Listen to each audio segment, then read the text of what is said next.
Good afternoon. My name is Annie Rachel Royson. I'm an India Fellow at the Mittal Institute, Harvard University, and the convener of this conference. It is my great delight to welcome you all this afternoon to the conference South Asia in Translation, Geography, Memory, and Textuality. On behalf of all of us here at the Mittal Institute, Professor Vidyan Ravindran, the chair of this conference, and our academic collaborator, the National Translation Mission at the Central Institute for Indian Languages, Mysore. Of all the metaphors used for translation, the one that comes to mind now is that translation is like a rope and a bucket that you use to draw water out of a well, of the dark, inaccessible depths of the well of language, culture, and memory, both individual and collective. This, I would say, is especially true of multilingual regions such as South Asia. And as we descend deeper into this well of language and memory, we hit the bedrock that is land, terra firma, and the intricate relationship of memory with landscapes and geography. Texts and translations, the spaces, places, and memory as it emerges through these allow us to delve into ways in which this vast and geographically and linguistically varied region evolved. Over the course of the next 2 days, we will explore geography, memory, and textuality from the various perspectives brought to us by our excellent lineup of speakers. We will look at transforming geographies through the ages, their connection to identity, displacement, memory, and the transformation of our ecologies, our skylines, till we come to what we now see in a digital Anthropocene. I could go on, but that would only keep us from the wonderful sessions that we have put together for you. Before I introduce the chair of the next session, our first session, I have a couple of guidelines. We have attendees here in the room at IIC, and we have attendees on Zoom. 3 quick notes to all the speakers and everyone who will speak within this room during the Q&A session. Please speak into mics at all times because we have several online attendees, and we wouldn't want them to miss out any of the wonderful conversation that's happening here. So make sure your mic is turned on and speak into a mic. We have a timekeeper for this conference. My wonderful colleague, Akash here, has agreed to be our timekeeper. He went for an elegant wave. I'd asked him to flail his arms wildly. He didn't follow my instructions, but thank you, Akash. So we'll try and keep to time. So Akash has time cards with him. So chairs of sessions, I request you to please keep an eye. We even have a passive-aggressive 0-second card. I wanted to go with I wanted to go with something more direct, like control your panelists, but the general consensus within the team was that that would be too much. So we have our set it time cards, and we request you to please keep to time. We will take questions from both within the room here and from our online attendees as far as time allows and as per the discretion of the panel chairs. And with that, I'm happy to introduce Dr. Monica Sethia, India Associate Country Director at the Lakshmi, Mittal and Family South Asia Institute at Harvard University. Monica holds a PhD from the College of Health and Human Development at the Pennsylvania State University. She previously headed the Fulbright India Commission office at the US Consulate in Hyderabad.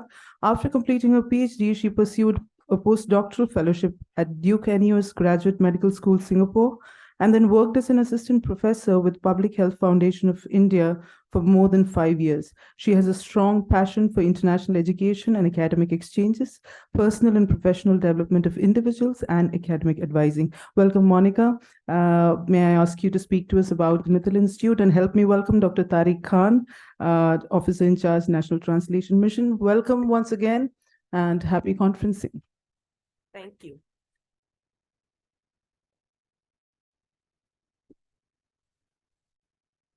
Thank you so much, Annie, for that introduction, and good afternoon, everyone. Warm welcome to everyone for this conference, South Asian Translation, which is to be held for the next 2 days in a hybrid mode, like Annie mentioned. We have audience joining us both online and in person right here in this room. The conference is being hosted jointly by the Lakshmi, Mittal and Family South Asia Institute at Harvard University and the National Translation Mission, a part of the Central Institute for Indian Languages, Ministry of Education, which is based out of Mysore. So as I speak to all of you, I take two hats, one of the chair of this inaugural session and also of the organizer, being the associate country director, like Annie mentioned, of the Lakshmi, Mittal and Family South Asia Institute. We call it in short, Mittal Institute or LMSAI. So you'll hear us commonly, say this word through this 2 days, not the whole thing, but the Mittal Institute. I just want to take a few minutes to introduce to all of you the Mittal Institute. Some of you I know are new faces. We haven't met you ever. You may not have had the chance to look at our profile, our portfolio on the website or on our social media handles. So I'll just take this 2 minutes to introduce the Institute, and then we'll move on to the inaugural. The Institute engages in integrative research to advance and deepen the understanding of critical issues that are faced by South Asia. So Harvard University formally recognized the South Asia Institute, which now stands as Lakshmi, Mittal and Family South Asia Institute, in 2013 as an academic institute. Our work spans across the whole of South Asia, and that includes Afghanistan, Bangladesh, Bhutan, Maldives, Nepal, Pakistan, Myanmar, of course, India and Sri Lanka. So we have our work is far and wide. We do have smaller offices also in Pakistan and Nepal. We have representatives in Bangladesh who work through those offices for South Asia matters in those respective countries.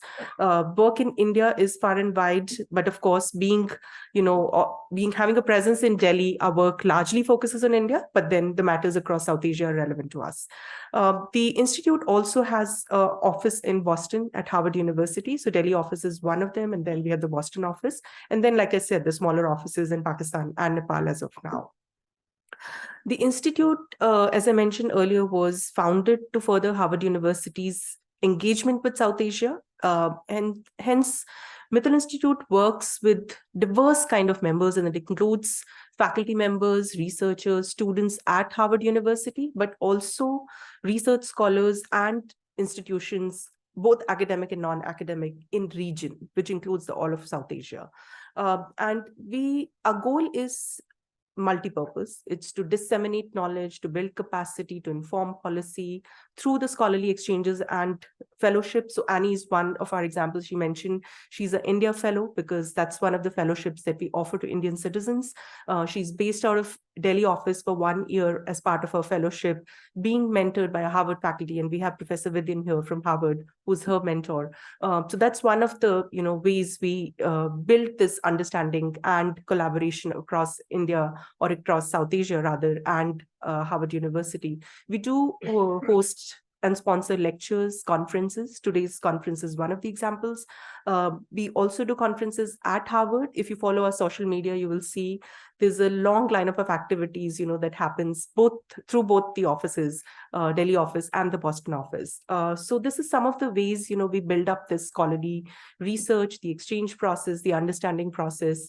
And coming from the Fulbright, side, as Annie mentioned, I headed that office. I always feel that academic or education exchanges are not limited to knowledge exchange. There's always a cultural exchange that happens through those exchanges. And that's what, also is one of the purposes that we fulfill through those exchanges. We have a very big community of stakeholders in the region, and all of you, I think, by connecting with us today, have become now our stakeholder if you were not already connected with us. So thank you for joining us. As I said, Annie is our India Fellow, so her work, the conference today is a near culmination of not only her work that she accomplished through 1 year while she was at the Institute, but also, an effort to bring together all these scholars in the room today, which happened through her efforts, through Professor Vidyan's guidance. So really thank you, both of you, to putting this together, both physically and virtually, I know that, to deliberate upon this very important matter in this literary world across South Asia, which is the translation subject.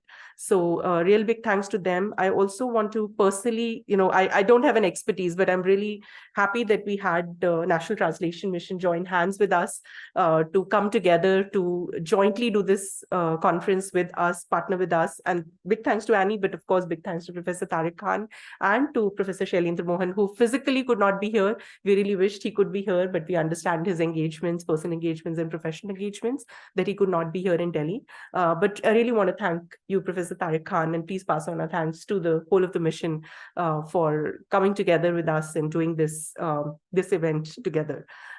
Before I turn over to Professor Khan, I would just like to pass on a very sincere thanks to all the speakers. I met with some of you personally when you came in, but a real big thanks to all of them, you who traveled long distances. I know some of the speakers could not join us in person. They're joining us virtually online. And another speaker who had a conflict professionally and could not come into Delhi. Also, I want to pass on my thanks to the Delhi team. I know there was a lot of work that happened while organizing this conference. So Amit, Nishant, Sabha, Sushma, I think there are 4 people. You'll see them outside. And we also have Akash, who's one of our students. Annie mentioned her already, who is helping us out with the conference. Also, big thanks to our Cambridge office, our leadership team. There's a big team out there who also helps us out in many ways. And I'm really thankful to all the audience members who are joining us today, both in person and virtually. I know we have a Zoom audience there listening to us very intently. So thank you, all of you. And I really hope that we can engage with all of you more and more in the coming months and years. So this is not the end of it, but the beginning of it. And now I would like to hand over to Professor Tariq Khan to formally open the conference. I just wanted to take these few minutes to give my note of thanks and introduce the Institute to all of you. A very short introduction for a person with a very huge stature of work, I would say. He's very humble, we all know that, but we would like to, give him, that recognition by just taking out a few laurels that are behind him. So Professor Tariq Khan, he's the officer in charge of the National Translation Mission, NTM in short, at the Central Institute of Indian Languages, which is a part of the Ministry of Education. He also works as a lecturer and junior research officer at NTM. He received his training in applied linguistics at the University of Hyderabad. His research interests are in the areas of psycholinguistics, humor studies, social linguistics, writing system, translation studies, and intercultural pragmatics. Prior to his appointment at CIIL, Dr. Khan taught at the Center for Applied Linguistics and Translational Studies at University of Hyderabad, where he's also received his MA, MPhil, and PhD in Applied Linguistics. Thank you again, Professor Tariq Khan, and for partnering with us and coming here today. So I think I will just like to hand over to you to give the inaugural address. Thank you very much. It's your choice, wherever you want to. Yeah, you prefer here? Yeah. It's totally your choice, wherever you feel comfortable. Yeah. Namaskar. Good afternoon. Dr. Monica Setia, distinguished experts present in this hall, audience listening to this program on Zoom, participants, plenary speakers. It's my pleasure to be part of this program. Before I speak anything, I would also like to take this opportunity to say a few things about the National Translation Mission, which is a very important initiative of the Government of India. And I'm very glad to inform you that the National Translation Mission is attempting to create translation and industry in this country. And in doing so, it is trying to make the knowledge texts available in 22 languages first. And it's also providing training to young translators who would take up translation as a career. It's one such platform which is available in 23 languages, 22 languages of the 8th schedule of the Constitution of India, and English. It is also in the process realized that there is a need to make technical terms available in various regional languages, and in the process of translating a book for higher education, such necessities are big. So the National Translation Mission has been working hard to create glossary-like resources, lexical resources, which can be useful for translators. And in doing so, it has accumulated somewhere around 8 lakh terms. And these are also available in the form of translation equivalents. It's a series, translation equivalents in Indian languages, and this is available for several languages in several domains. But the accomplishments are very small to mention right now because our requirements are very, very big. It's also one such distinct schemes of the Government of India that tries to blend theoretical aspects of translation as well as translation practice. And in doing so, the National Translation Mission brings out a journal called Translation Today, and it tries to promote research in the area of translation studies by bringing out scientific articles, book reviews, interviews with practicing translators, annotated bibliographies, and things like that. It's also trying to build other resources like term bank or machine translation systems.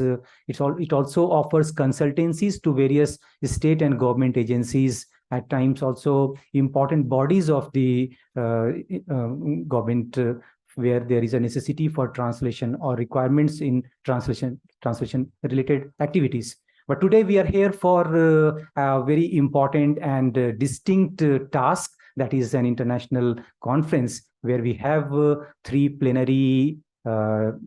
panels and a plenary and a keynote. And I'm very sure that this will be able to meet your expectations.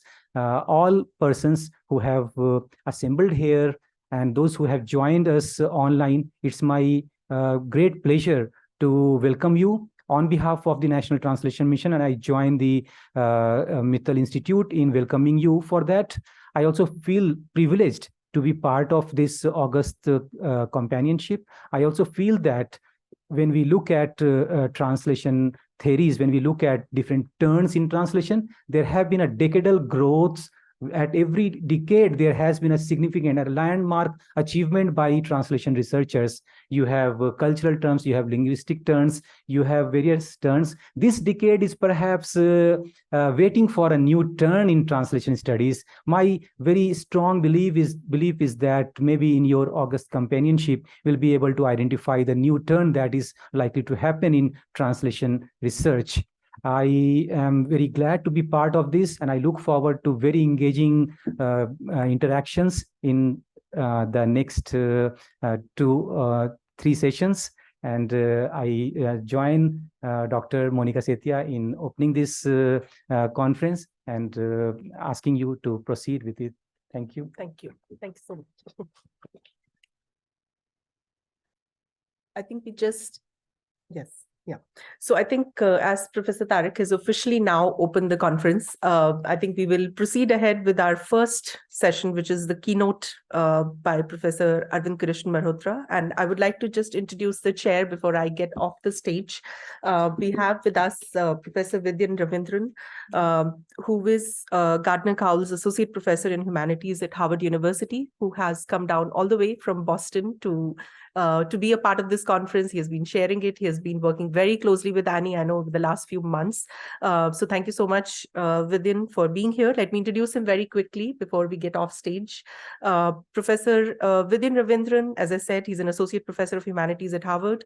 He's an author of 2 award-winning books of verse. His first book of poems, Granchu Mulani, I might be pronouncing it wrong, sorry Vidyan about that, was shortlisted for the Forward Prize for Best First Collection, the Seamus Heaney Center Poetry Prize, and the Michael Murphy Memorial Prize.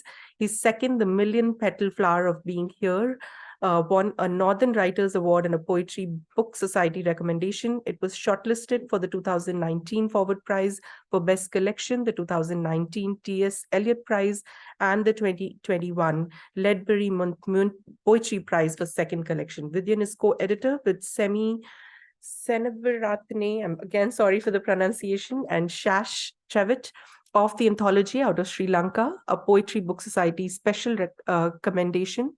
He's the author of Elizabeth Bishop's Prosaic, winner of both the University English Prize and the Warren Brooks Award for Outstanding Literary Criticism, a collection of essays, worlds woven together, Columbia University Press, A Critical Study, Spontaneity and Form in the Modern Prose, and Asian Other, a Fusion of Poetry, Criticism and Memoir, forthcoming from Lyon in the UK and Norton in the US. Thank you so much, Vidyan. That was a long introduction. I'm sorry about that. I'm taking up time, I know, for the very special keynote that we are waiting, all of us. So thank you very much. And over to Vidyan and Professor Mehrotra.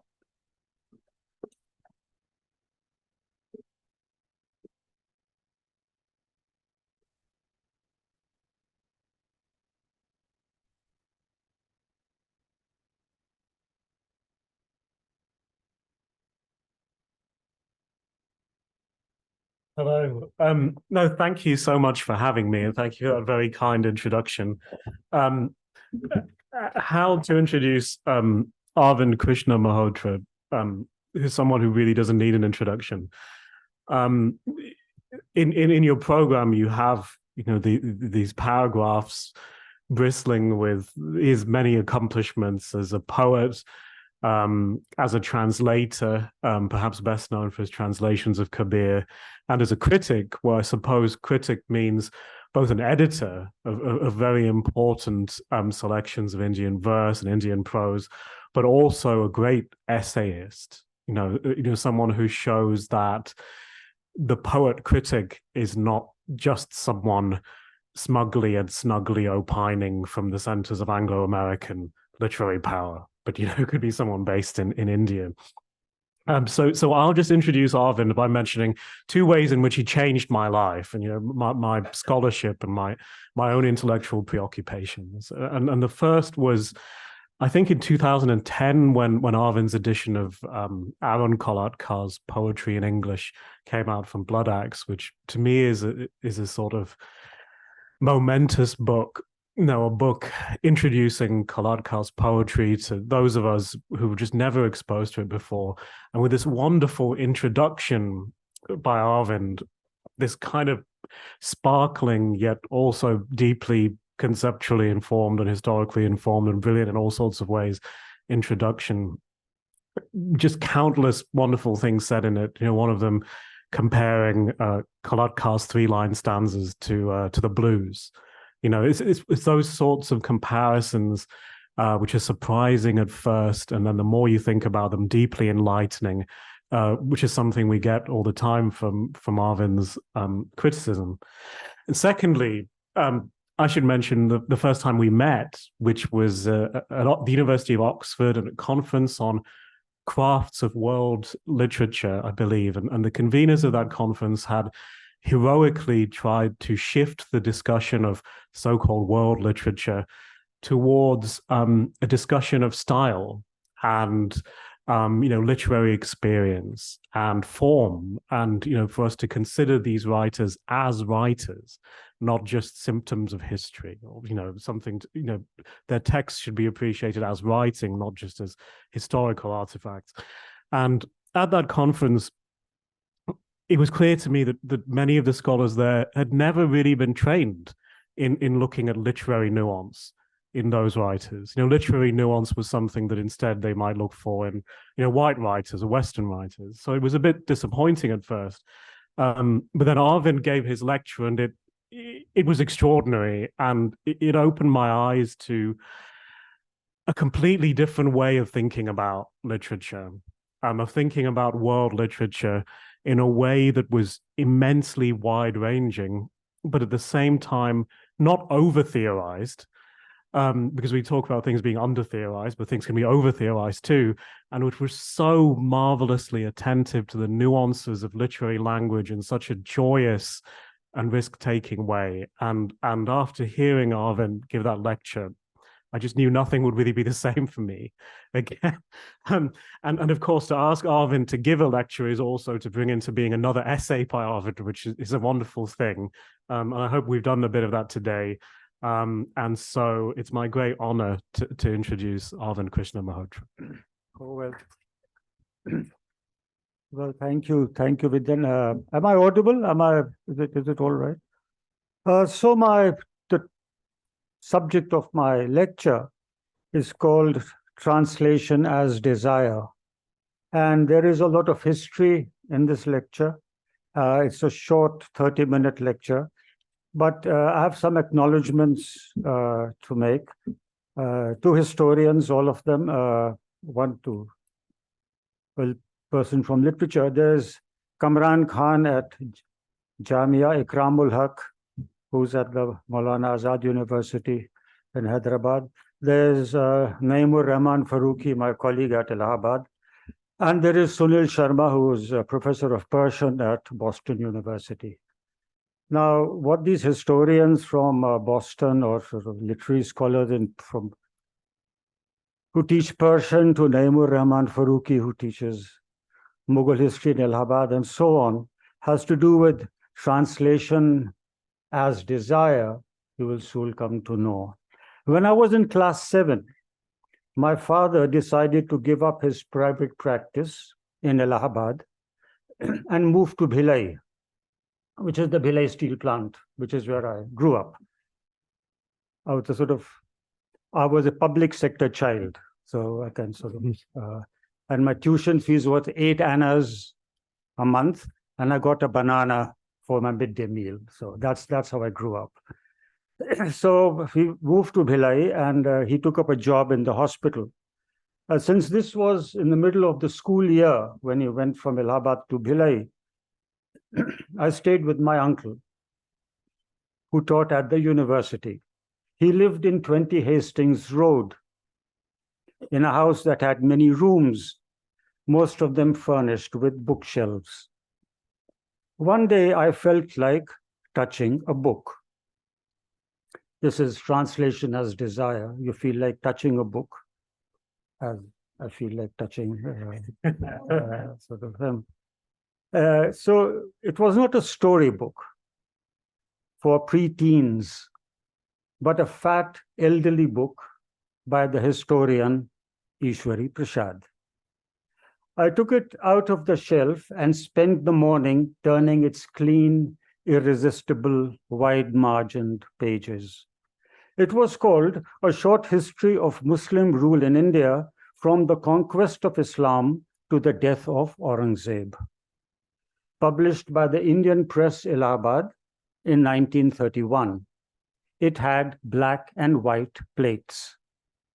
Living in Iowa City in the early 70s, in an apartment building called the Mayflower on North Dubuque Street, and feeling disconnected from the Midwestern land and the ice-jammed Iowa River, I wrote a poem in which I remembered my boyhood in the Gangetic Plains and the day I first looked into Prasad's short history.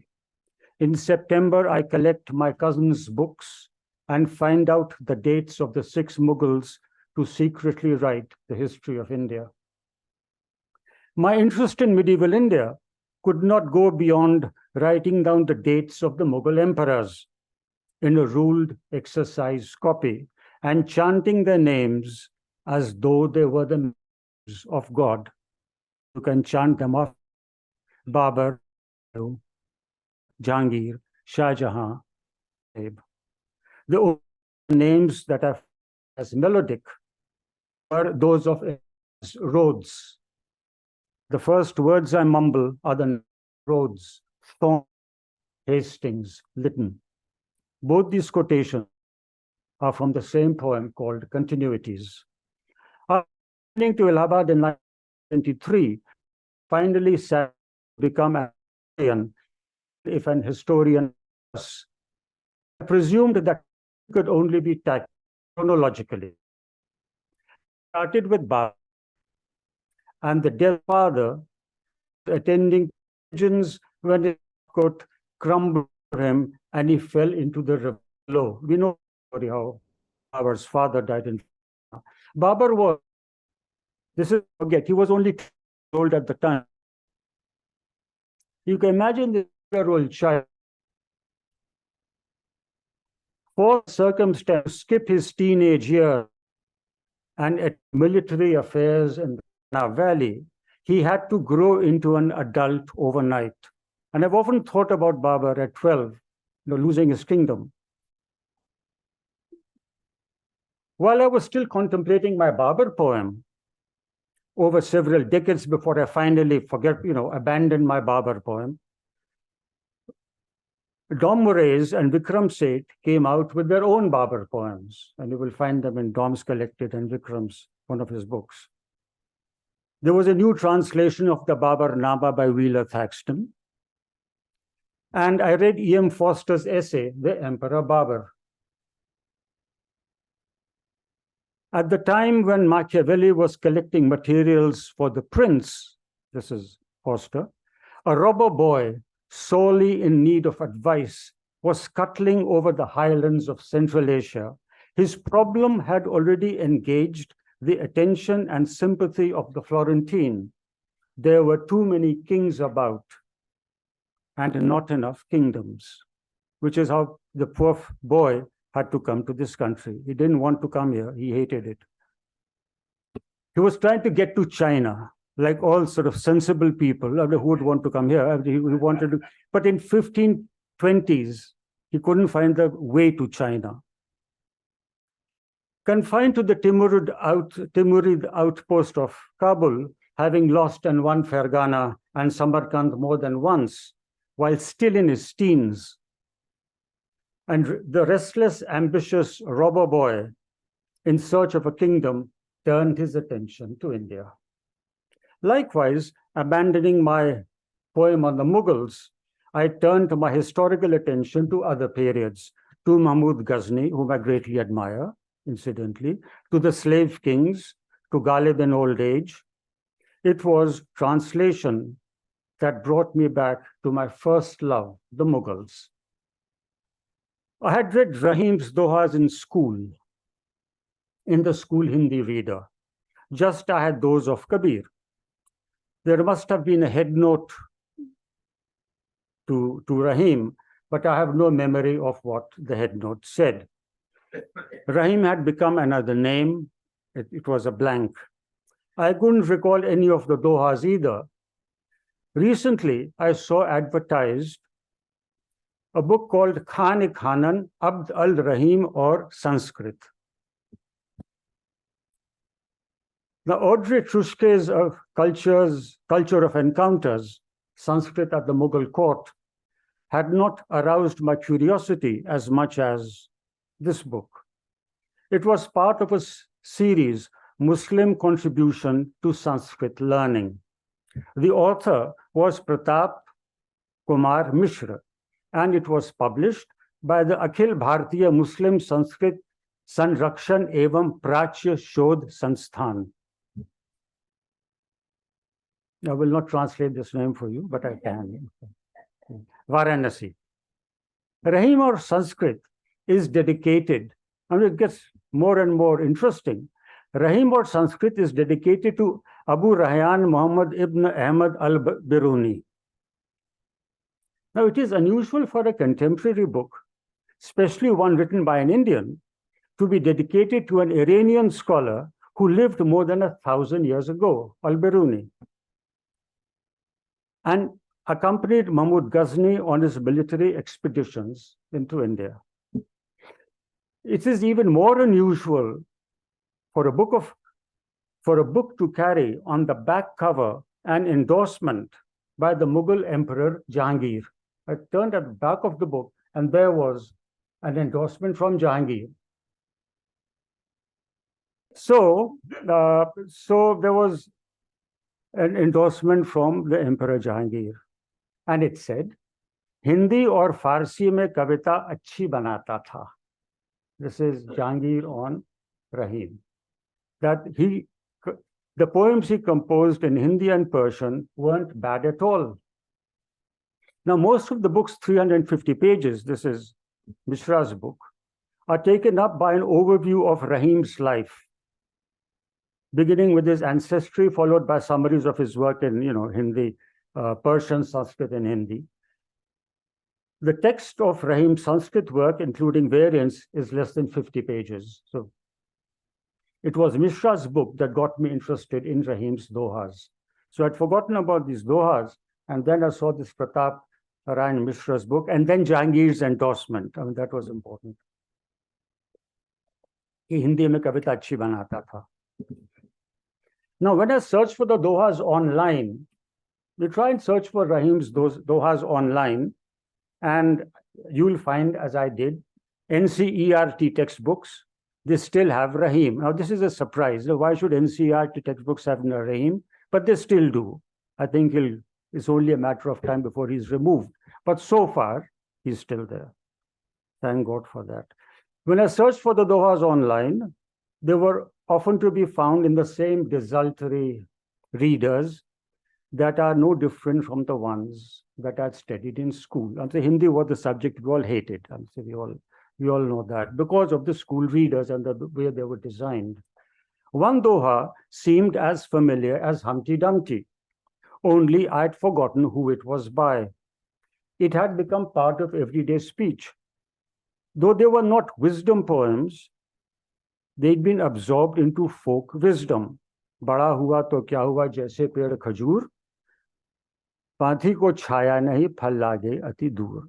I didn't know that this was by Rahim. Ever since I can remember speaking, Hindi, I know this doha. What if you are the tallest of men and like the date palm? It gives no shade to birds and the fruits out of reach. The advantage of translating dohas from school books is that they come with a pony, which is come with a explanation, a meaning. The flip side is that they are followed in stern Hindi by a moral. Okay, at the end of the doha, it says seek. So kya seekha aapne dohe se? But of course, anyway. When in doubt, I stole a look at the literal translation, as though I was writing an exam and cheating. Rahim's images are drawn from things that we touch, consume, or see every day. Ants, flowers, milk, water, thread. Occasionally, the dohas refer to the mind. This is a very strange thing I found in Kabir also. He talks of the mind, man. Especially the mind that is ill. Occasionally, the dohas refer to the mind, especially the mind that is ill. He brings up addiction, but then makes it part of an unusual list that includes happiness and a bad cold. Now, you look at this list. There is addiction, there is happiness, and there is khansi zugam. Now, this is very much like Borges, a list of animals, which who's that? That French writer. Anyway. Something about knowledge. He starts his book with that, with the Borgesian order of things. The order of things starts with a list of animals with fine camel hair brushes and all that. So Rahim's list is exactly like a list with which order of things begins. The commonplace acquires the sharpness of a knife edge. Dull, familiar things begin to glint. Rahim's tone is playful rather than admonishing, and in play he lights a long fuse. When you hear the doha explode like a firecracker, the response is an uneasy smile. Bigri baat bane nahi, lakh karo ki koe, Rehman phate doodh ko, mathe na makhan hoye. When things go wrong, they keep going wrong. When milk spoils, Rahim says, no amount of churning will turn it into butter. Rehman dhaga prem ka mat toro chatkaye, toote pe phir na jude, jude gaant pad jaye. Don't break the thread of love, Rahim says. Broken, it cannot be fixed. Fixed, the knot shows. Rehman vipda hi bhali, jo thore din hoye. Hit anhit ya jagat mein, jani parat sab koye. Once in a while, it's good to be in a spot of trouble. You'll know who is with you and who is not. खैर खून खांसी खुशी बैर प्रीत मदपान रहमन दावे न दबे जानत सकल जहान.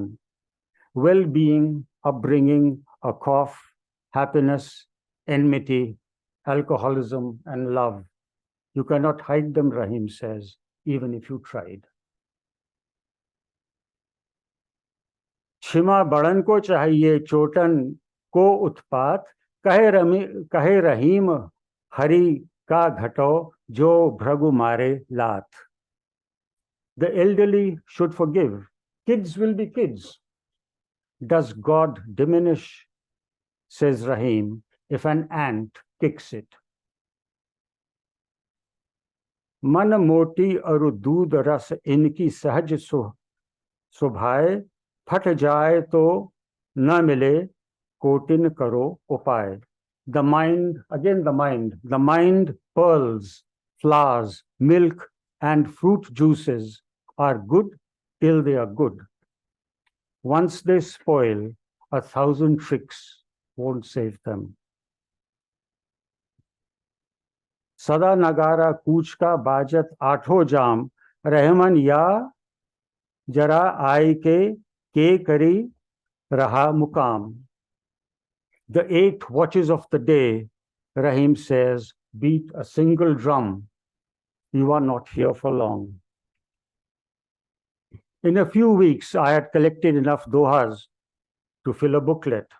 By then, they had unlocked the door to 4 of the 6 Mughal emperors. I was quite surprised. I'd just done the handful of dohas. The more I read, realized that I had read about the 6 emperors through life. Another bit of what it goes on for a, and you'll have to bear for the rest of the lecture to hear a Mughal one for 10 minutes. Just as ancestors were hereditary kings, first Mughal Babur is to have told his son Humayun, so his Bairam Khan was Rahim's father.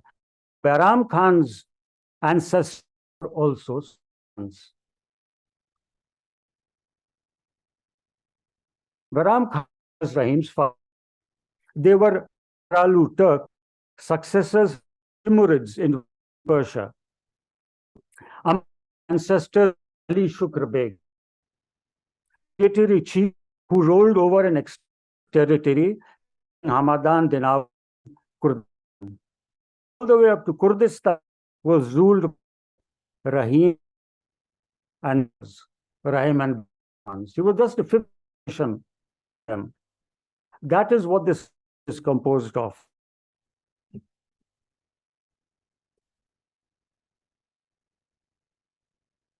In the Haft Iklim, a late 16th century Persian encyclopedia, the territory referred to as the country of Ali Shukr Beg.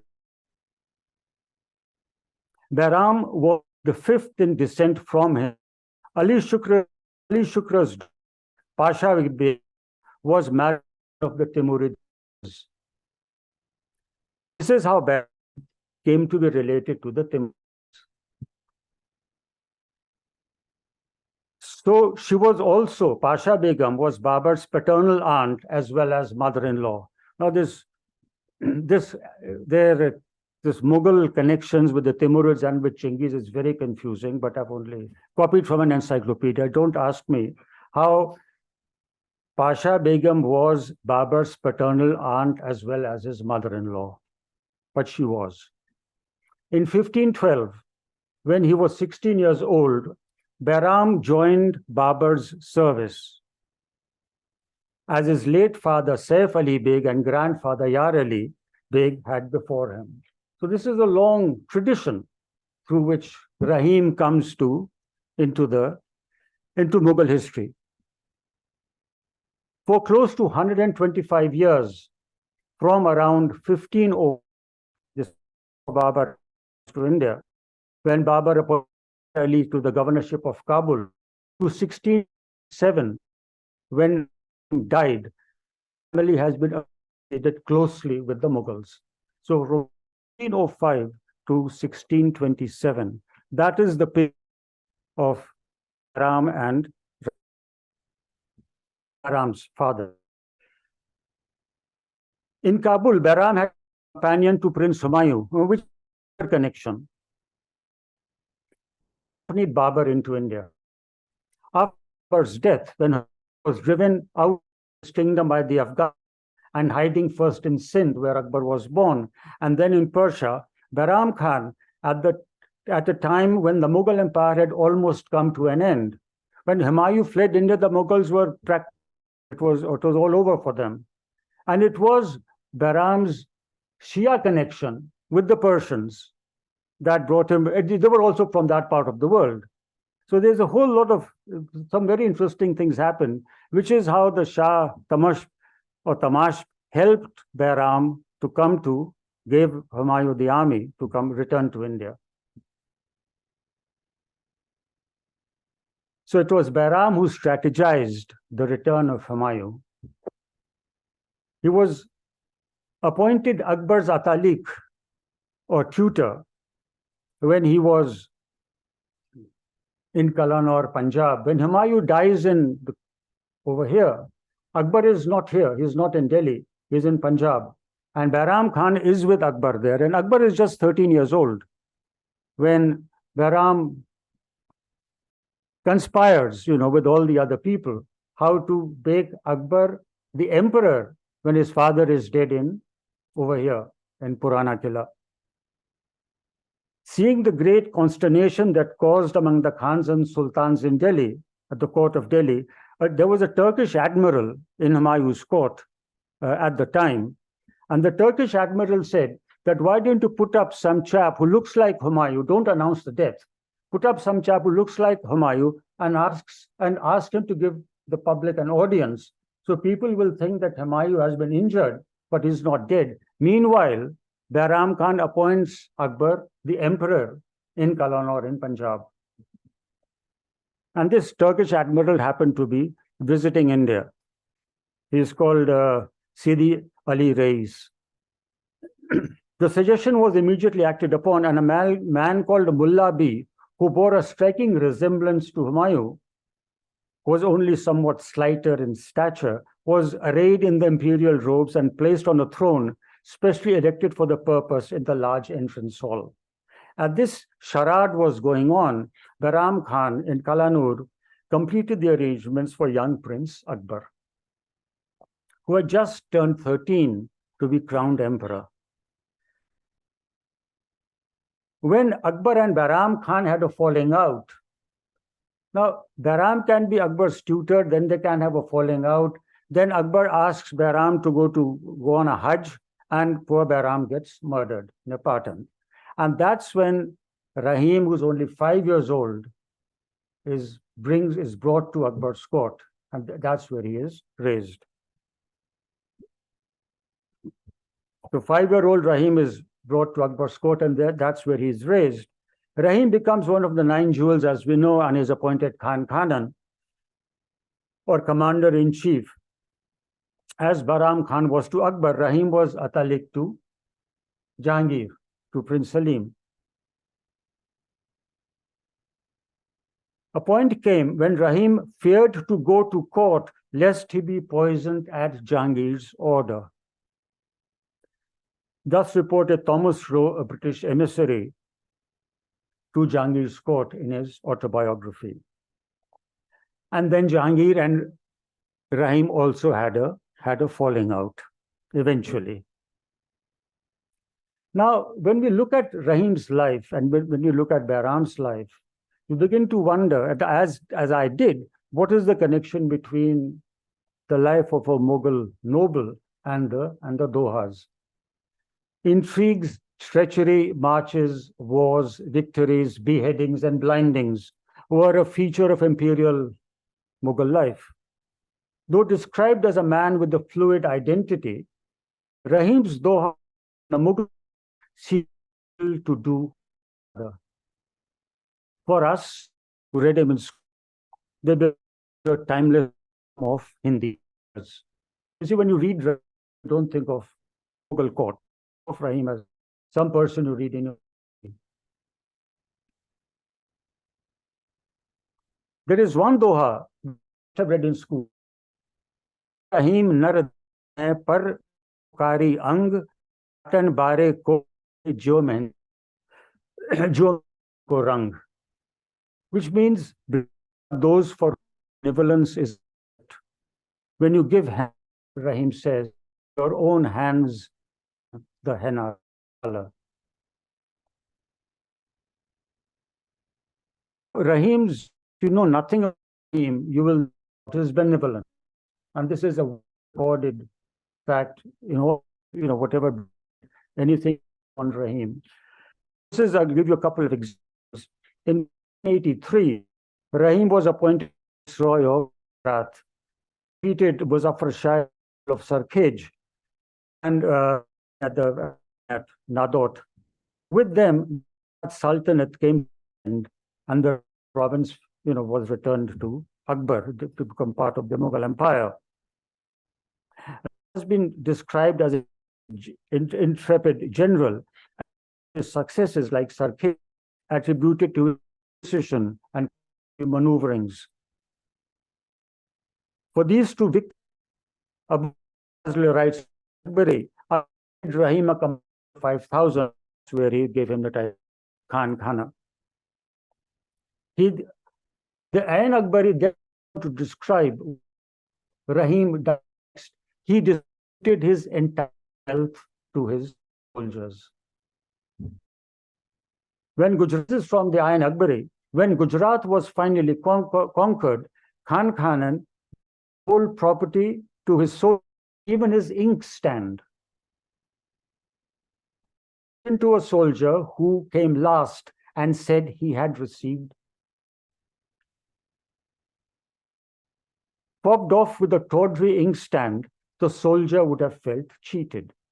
For Rahim, who'd kept the inkstand till he had nothing else to give, meant parting with something he was attached to. Unlike the dates of battles, the dates are seldom known, recorded, or remembered. In whichever year the Doha may have been written, it is reasonable to assume that Rahim's hands were frequently dark with henna.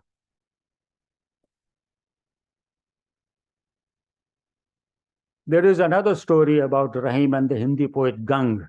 And so Gang asked him, why are your eyes always lowered when you give? And Rahim says, because the one who gives is someone else, and which is why I always feel myself to be smaller than the man I'm giving alms to. I cannot look him in the eye, which is why my eyes are always lowered. Benevolence is one thread that runs through Rahim's life. The other is grief. And this again struck me again and again, that he writes a lot about grief. Keep grief to yourself, Rahim says. Sharing doesn't help.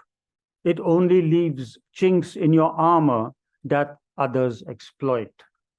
And then as I was reading the Ayn Akbari, I read that he had 4 sons, and all 4 of them died while he was still alive.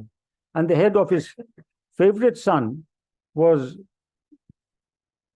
the son was beheaded, and the head was sent to Rahim wrapped in a tablecloth as the gift of a melon.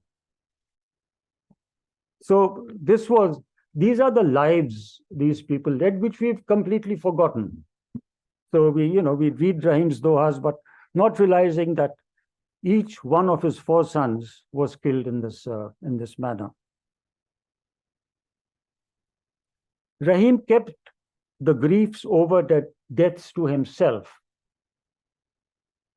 He built them no memorials, but he built one for Mia Fahim. People said he was the son of a slave girl, but he appears to be a Rajput, Abul Fazl writes about Mia Fahim. He grew up in Mirza Abdur Rahim's, he grew up with Rahim's sons and was as pious as he was courageous. This is all from the Ayn Akbari. Mirza Abdur Rahim built him a tomb in Delhi, which is now called Neela Burj, near Humayun's tomb. I don't know if Neela Burj is still there, but I suppose Neela Burj would be there near Humayun's tomb. Once you remove the patina of familiarity, you begin to notice in the impersonal, folksy dohas the lineaments of a particular life. So the dohas we completely divorce from history. We don't read it as history, but we read them as whatever we read them as. What we know of it comes from Abul Fazl and Abd al-Baqi Nihavandi's Mater-e-Rahimi. Now, Mater-e-Rahimi is this great Persian book on the life of Rahim. The latter book, written by a Persian immigrant who came to Rahim's court in Burhanpur, runs to 1,500 pages and was completed in 1616. It is one of Fazl's sources, and like many other Persian texts, still to be translated into English. Now there is a lot about Burhanpur that I write in this essay, but I won't read that over here. All I'll say is that Rahim had one of the great Mughal libraries, and so this is what the great Ramayana, now the freer Ramayana, was done in Burhanpur, and Nihavandi mentions some of the people who worked as artists, as painters, as calligraphers, as paper makers, and there were about 90 people employed in the library, and it had over 100 daily visitors. This was in Burhanpur. And the people whom Nihavandi names included people, names include the names of the places these people came from.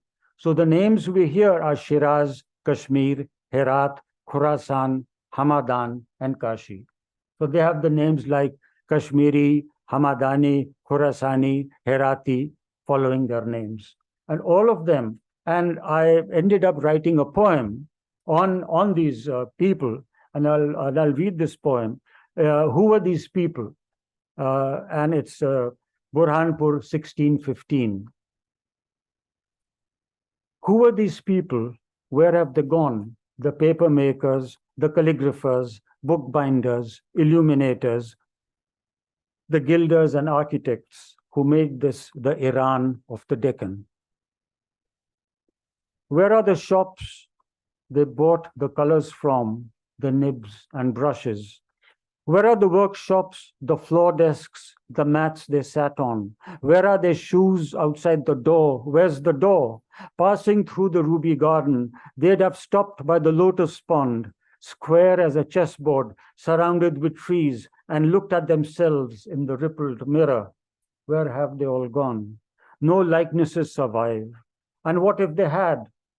They looked like you and me. They were you and me. It was a circular path I had traveled. The door through translation that Rahim opened had led me to the poems like the one I read that I wanted to write in my 20s. And that led me to the opening of another path, this time a shortcut. Once a large and imposing edifice, Rahim's mausoleum had by the mid-19th century fallen into ruin. By the 1950s, it wore a deserted look. My grandparents, with whom I spent my school vacations, lived in Nizamuddin East.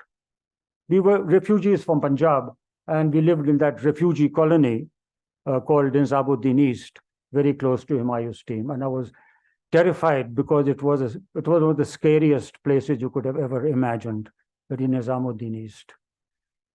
The mausoleum stood at the end of the lane. I'd hurriedly cut across it to reach Mathura Road, and from there would continue on to Bhogal, where the shops compared to Nizamuddin's were more enticing. To a 10-year-old boy with a 4-anna coin in his pocket, which is what a bottle of Coca-Cola cost, the mausoleum was just another ghostly Delhi monument in the middle of almost nowhere.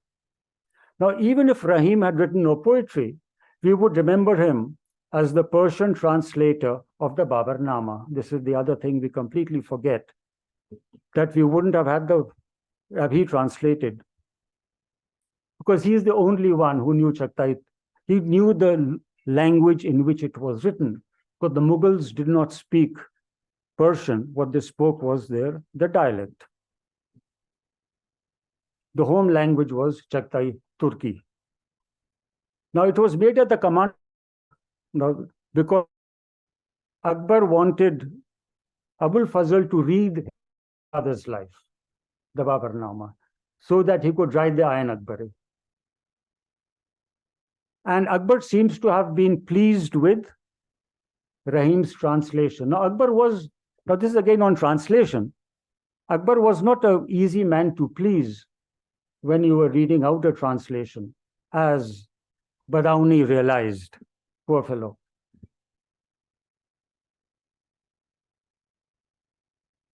Akbar was pleased with Rahim's translation, but he was not always pleased, which was not always the case. Akbar, being unlettered, had books read out to him. Listening to the historian Badauni's translation of a section of the Mahabharata, Akbar, in Badauni's own words, and Badauni writes, he took exception to my translation and called me a haramkhor.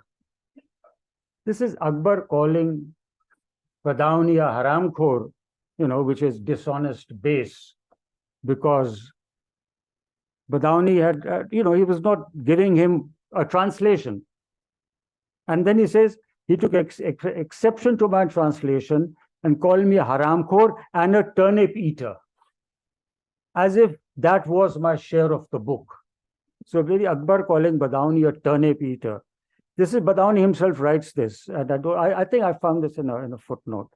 Perhaps to underplay the frankness with which Babur writes about certain moments of his life, where he comes across not as the founder of that great empire, but as a lunatic.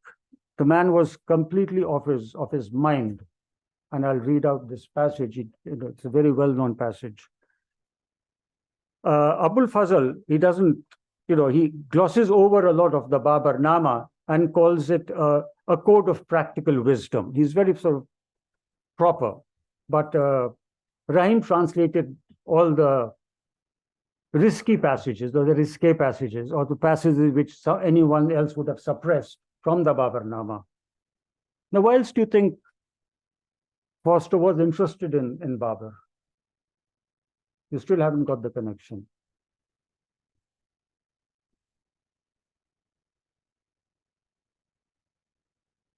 A better description of the Babarnama would be something that Rousseau said at the opening words of Confessions. The man I shall portray will be myself. Now, in the passage which I'm going to read out, and this is the end of my lecture,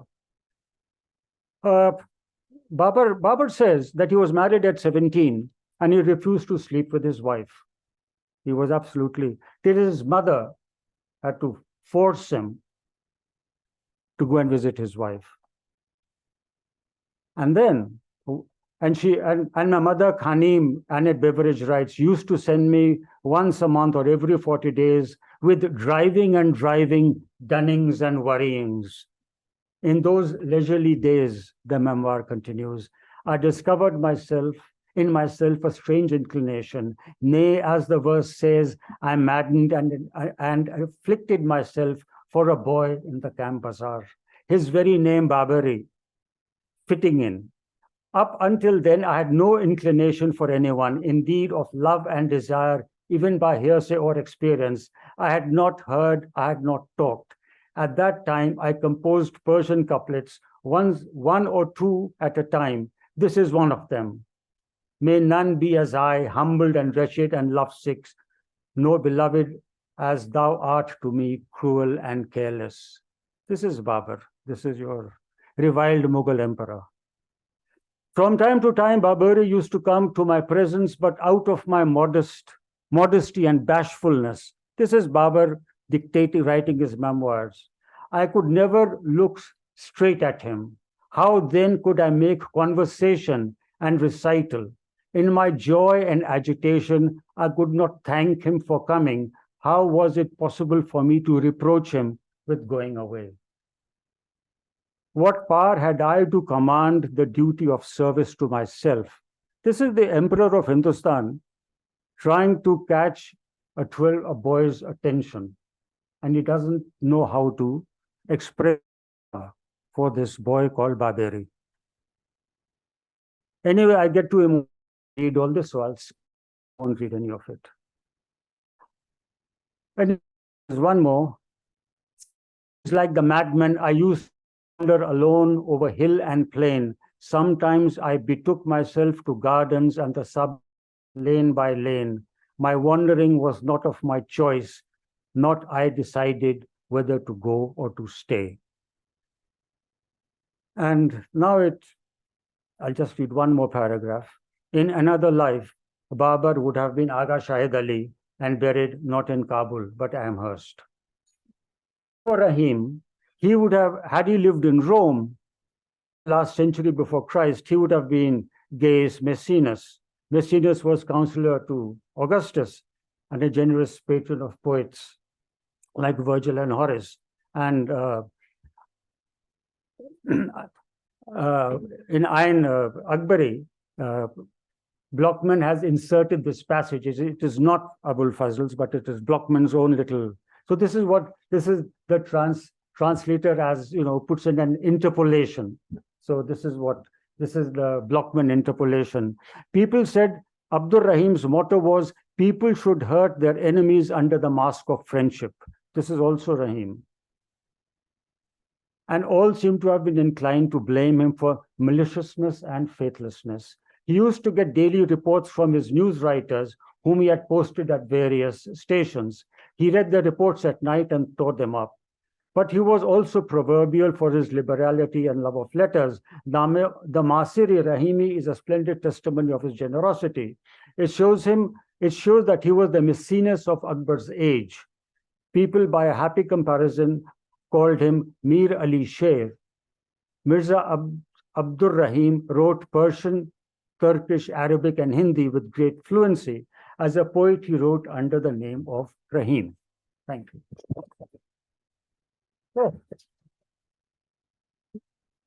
Thank you so much, Arvind, for a wonderful lecture. So we have 10 minutes or so, I'd say, for questions, if anyone has any. And we can take questions from people in the room, and we can also take questions from people watching on the Zoom. Maybe to begin with, someone to start us off. Question.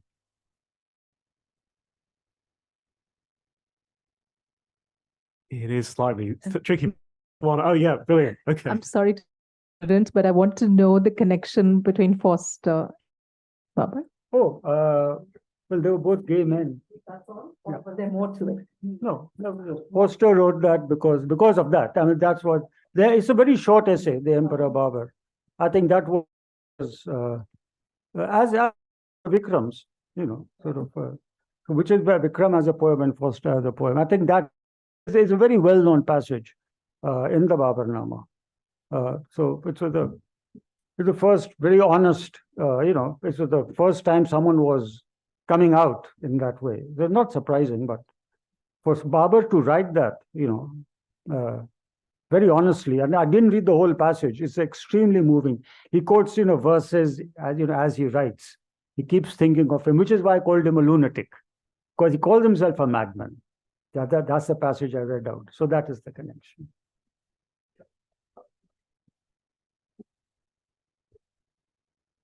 Arvind, wonderful lecture. Thank you so much. But when we look at your description of Rahim's this library, 100 people, seems to be a place of frenetic activity.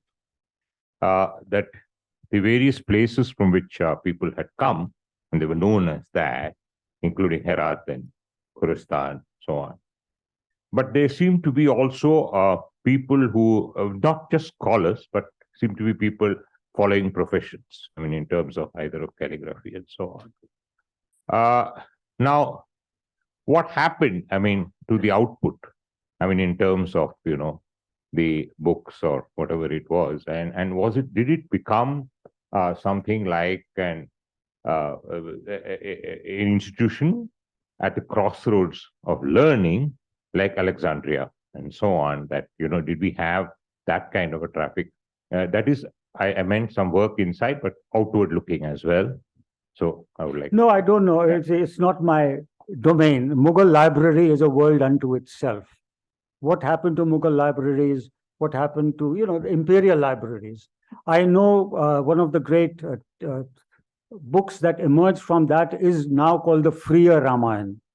And the Freer Ramayana is in the Freer Gallery in New York.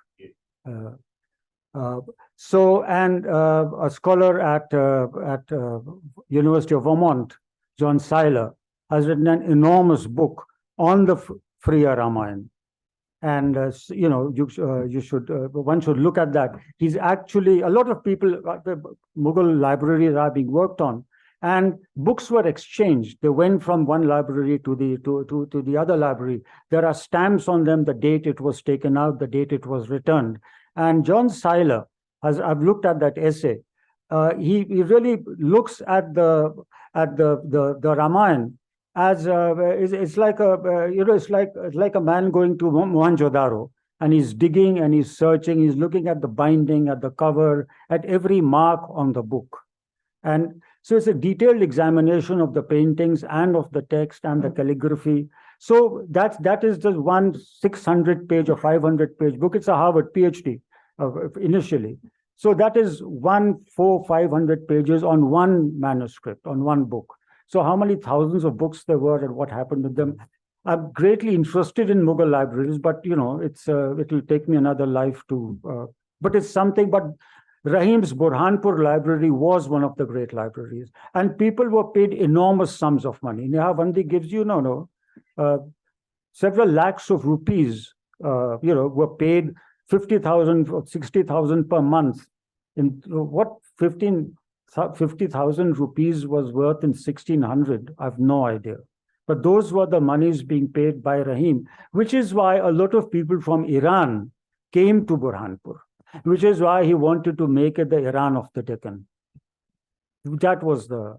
And by the way, one of the great sources of our history is something called the Iranica, or the Iran Encyclopedia, which is available online, Columbia, and that. So that if you want to read Babar, Jahangir, Humayun, Nehavan, just go to the Iran Encyclopedia. It is all there. So even Rahim's tomb, accounts of Rahim's tomb are there in the Iran Encyclopedia. So it's so anyway. So that is. I think we had another hand up. Yeah. Thank you, Professor, for the lecture. I just had a fun caveat.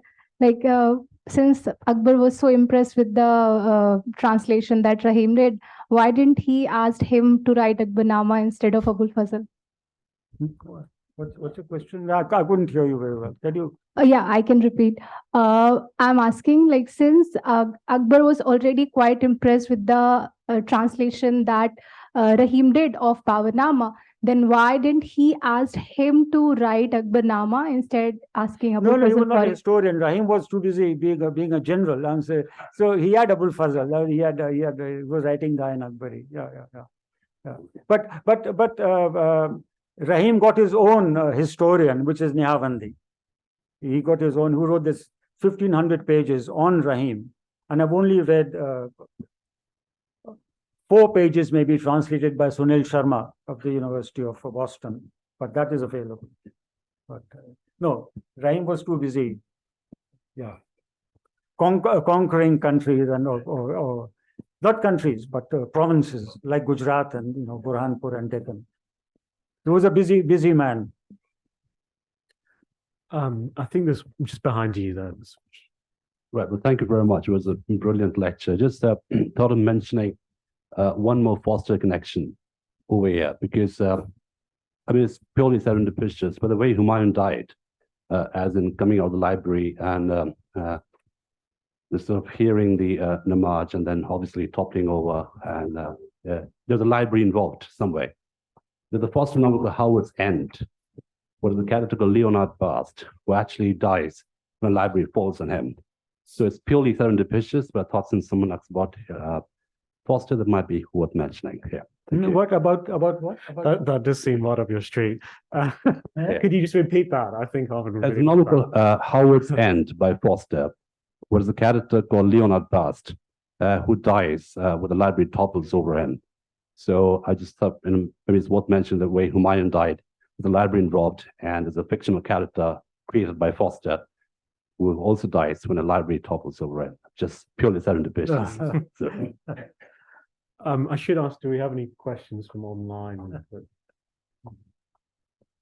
One question. Okay. We have one question from the participants who have joined online.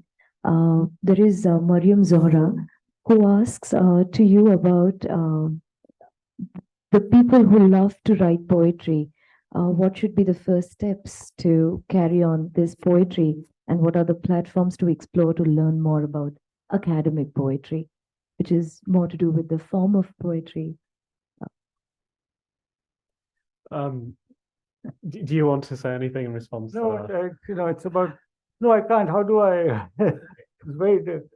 He wants to know about how to. If someone wants to write poetry, what do they do? What are the first steps? Oh, the first steps if you want to write poetry. Well, I don't know. I started so young. I never knew a time when I was not writing poetry. So I don't know. I just But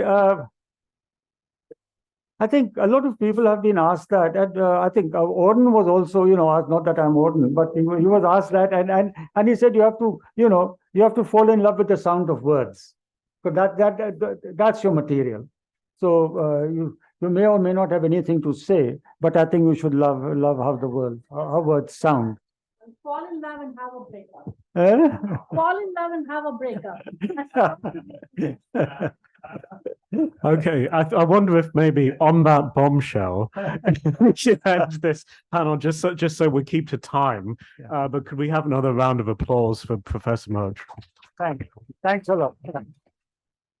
Thanks. Okay, so should I go straight ahead, Hinton? Okay, our next speaker, who's going to deliver our plenary, is Professor Francis Clooney, who, among other things, is a pioneer in the field of comparative theology, discussing forms of Hinduism and Christianity with great sensitivity and learning, and with an eye to possible connections. Professor Clooney is the Parkman Professor of Divinity and Professor of Comparative Theology at Harvard Divinity School. His primary areas of Indological scholarship are theological commentarial writings in the Sanskrit and Tamil traditions of Hindu India, comparative theology, and the Jesuit missionary tradition. His recent books include Reading the Hindu and Christian Classics, Why and How It Matters, Western Jesuit Scholars in India, Tracing Their Paths, Reassessing Their Goals, and most recently, St. Joseph in South India, Poetry, Missionary, and Theology in Costanzo Giuseppe Besci's Tempavani. He's currently finishing a memoir, Priest and Scholar, Catholic and Hindu, A Love Story. He is a Roman Catholic priest and has been a member of the Society of Jesus for 55 years. And the talk he's going to give us today is called Worlds of Translation, Reflections on Some Larger Projects of Translation in the South Asian Context.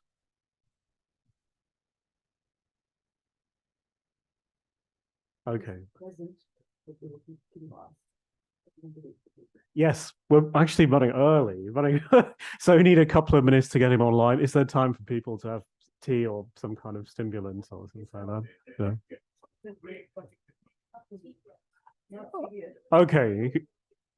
Okay, you can just think about what's happened already and look forward to what is to come instead of drinking tea.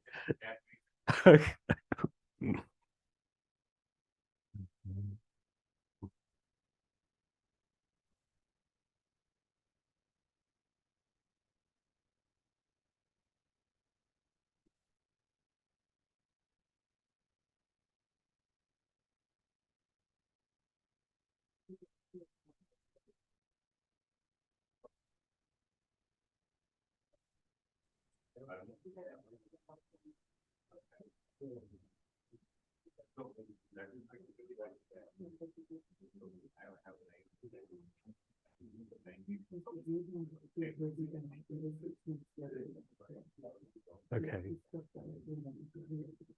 Okay. Should I reintroduce?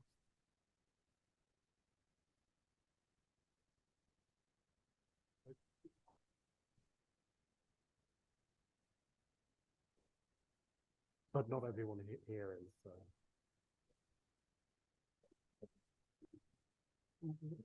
Okay. Yeah. Okay. Okay.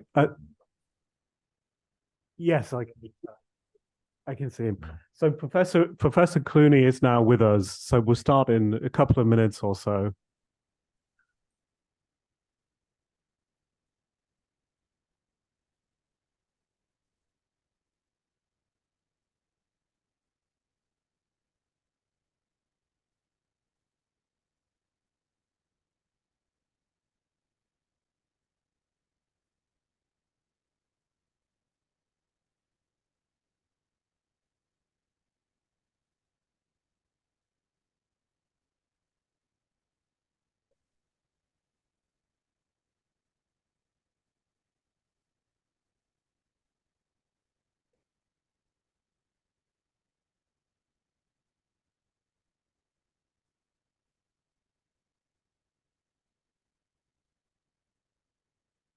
Okay, I got ahead of myself somewhat with my introduction, Professor Clooney. Hopefully you can remember all of his amazing accomplishments, which I listed just a few minutes ago.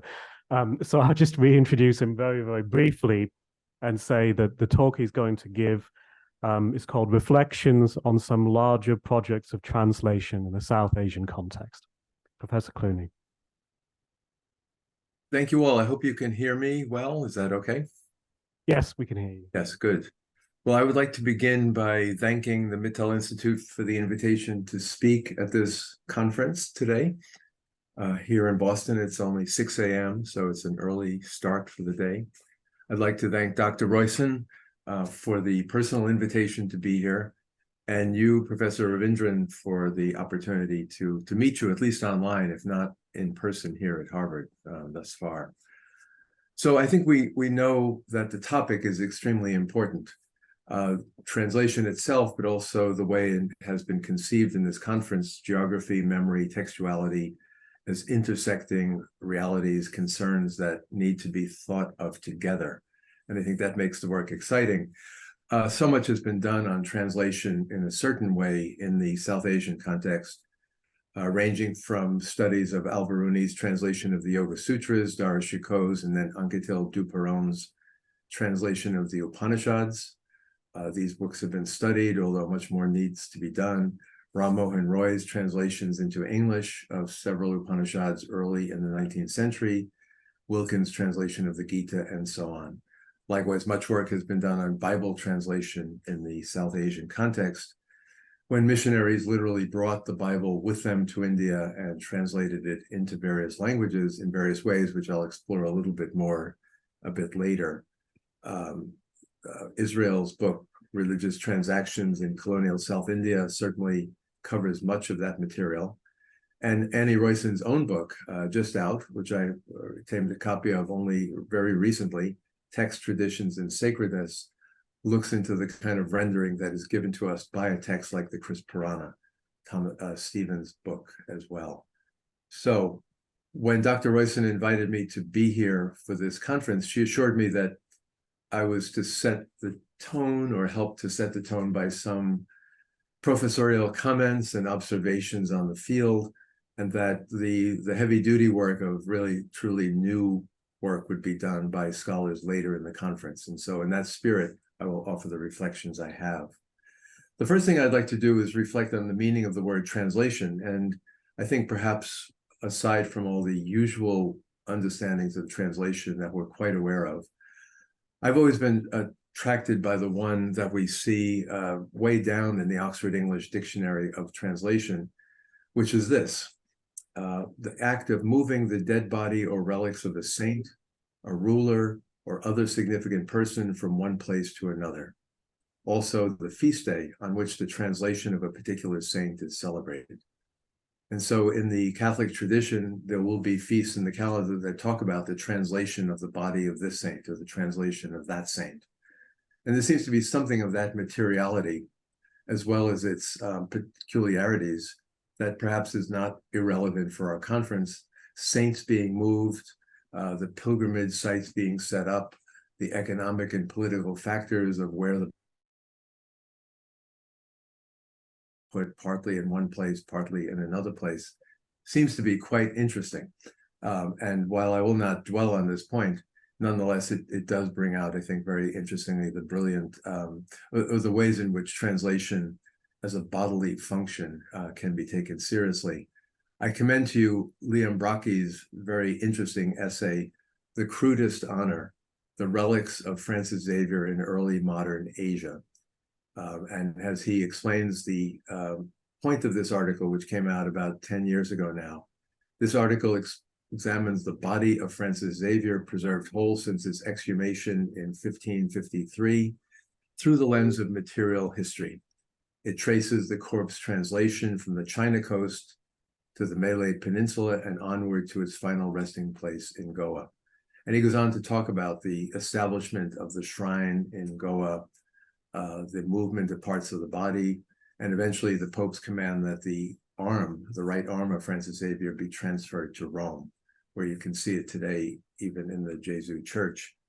I happen to know a priest in Australia who was commissioned about 10 years ago now to accompany the arm of Francis Xavier when it was moved around in Australia. And for about 2 months, he would travel with the arm and there would be veneration in different places, an act of partial translation again and again. So keep that kind of materiality in mind. I'm interested in examples that kind of push the boundaries of issues related to geography, memory, and translation with respect to the translation of narratives, where the point sometimes is not literal translation at all, but rather retelling in new contexts. Why do communities translate or not translate? What makes a community decide to translate literally? What makes a community decide to translate only metaphorically or retell stories on a wholesale scale? How does the desire to make a text alive in a new context force those who are bringing it in to retell it or literally translate it? What kind of information is needed to understand this project? And then finally, in this last introductory comment, what are we up to when we study translations in the 21st century? Often retranslating texts that were retranslated at first into Indian languages of one or another. What are we doing when this is all brought back to us and we study it and at a conference like this talk about it in English? What kind of translation project are we part of? I have about 4 or 5 major points to make, and I'll simply go through them, and I look forward to questions and comments from all of you who are listening. Our first one to start with was a reflection on who does not translate. When is translation not at issue? And this surely is related to place, when a community decides to stay close to home and does not want or need new languages, or when it travels to new places and really does not want to adopt to new ways, new vernaculars, new cultural contexts. We know, of course, in some classic cases that texts like the Quran are left in Arabic, and devotees all around the world are asked to learn the Arabic. That's certainly a special case.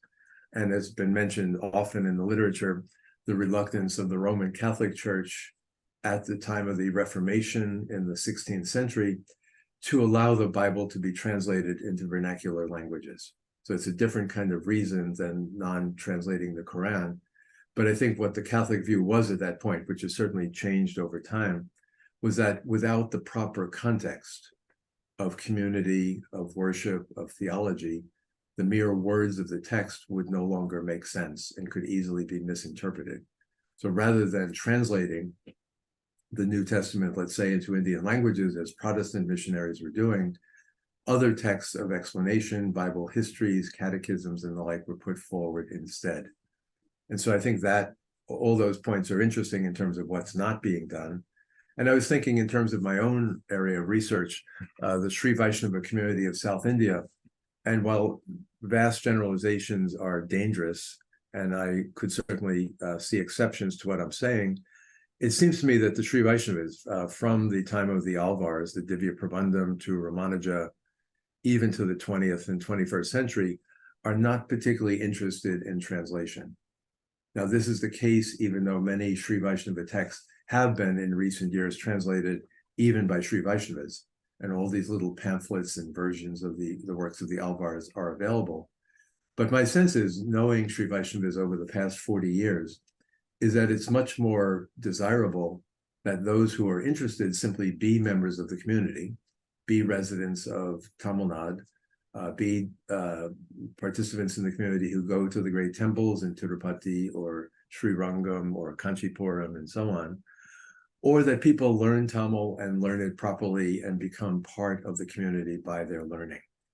And that there's a certain distaste I've found among Sri Vaishnavas for translations, always pointing out to me, well, missing the beauty of the language, missing the melody, missing the ability for these texts to be sung and appreciated, that translation doesn't really work, not because it's forbidden, but rather because it falls short of the beauty which is inseparable between the content and the form of the text. Certainly there is in the Sri Vaishnava context the phenomenon of Manipravala, where Tamil and Sanskrit were early on in the first generations after Ramanuja in the 11th century used Sanskrit and Tamil together. And that seemed to be an alternative to translation, because the Tamil texts, to my knowledge, were rarely, if ever, early on translated into Sanskrit, but rather the explications of the Tamil, of the Alvars, was always enriched by words from Sanskrit. And there was a kind of merging of the two languages such that one could read the Manipravala commentaries on the Alvars only if one knew both Tamil and Sanskrit and knew how they were being used together. And that knowing Sanskrit was not enough because these were not translations into Sanskrit, but rather the back and forth between two languages. And I think that phenomenon, which I'll leave now because it's not the main point of my paper or this conference, should be kept in mind, that a community may choose not to translate, but to do new things with languages brought into conversation with one another, such as the Sanskrit and the Tamil. My second point, then, major point, would be to think of translation as retelling or rendering a story anew rather than seeking literal translation. And I apologize if this is such an obvious point that it need not be dwelled upon, but it seems to be important to recall that the idea of literal translation, which you could argue that someone like Al-Biruni or Dara Shikoh were trying to do with the Yoga Sutras or the Upanishads, nonetheless perhaps was somewhat rare in the South Asian context. And I'm happy to have people offer many counter examples to what I'm mentioning here. But the idea that when we talk about let's say Ramayana translations, and back to the many Ramayana tradition that Paula Richmond brought to our attention many years ago, the Kamban Ramavataram, Tulsidasa's Ramcharitmanas are certainly not translations in any literal sense, but it seemed to me that the authors of these texts, brilliantly and with great artistic skill, took the text and rendered them anew in the new language, be it Tamil or some dialect of Hindi or whatever, by retelling them in the imaginative context of the new place in which they found themselves. And that literal translation would fall short because the motifs, the grammar, the allusions of the original text would no longer work in the new context.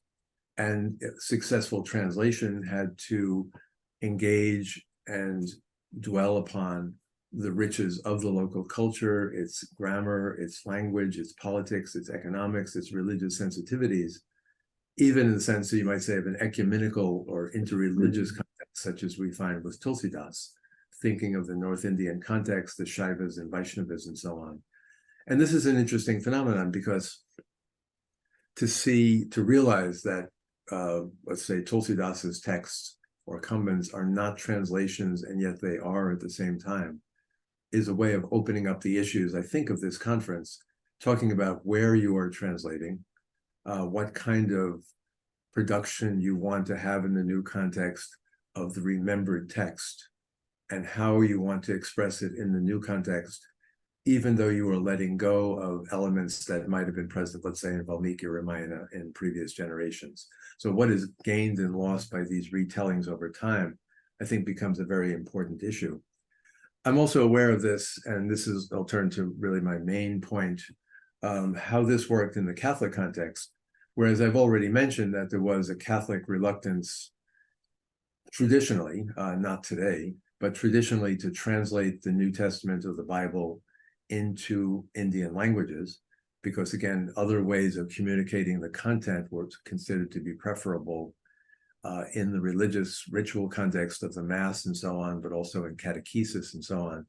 But there were certainly a number of efforts to retell the gospel stories, and indeed the entire Bible story, in languages within the Indian context.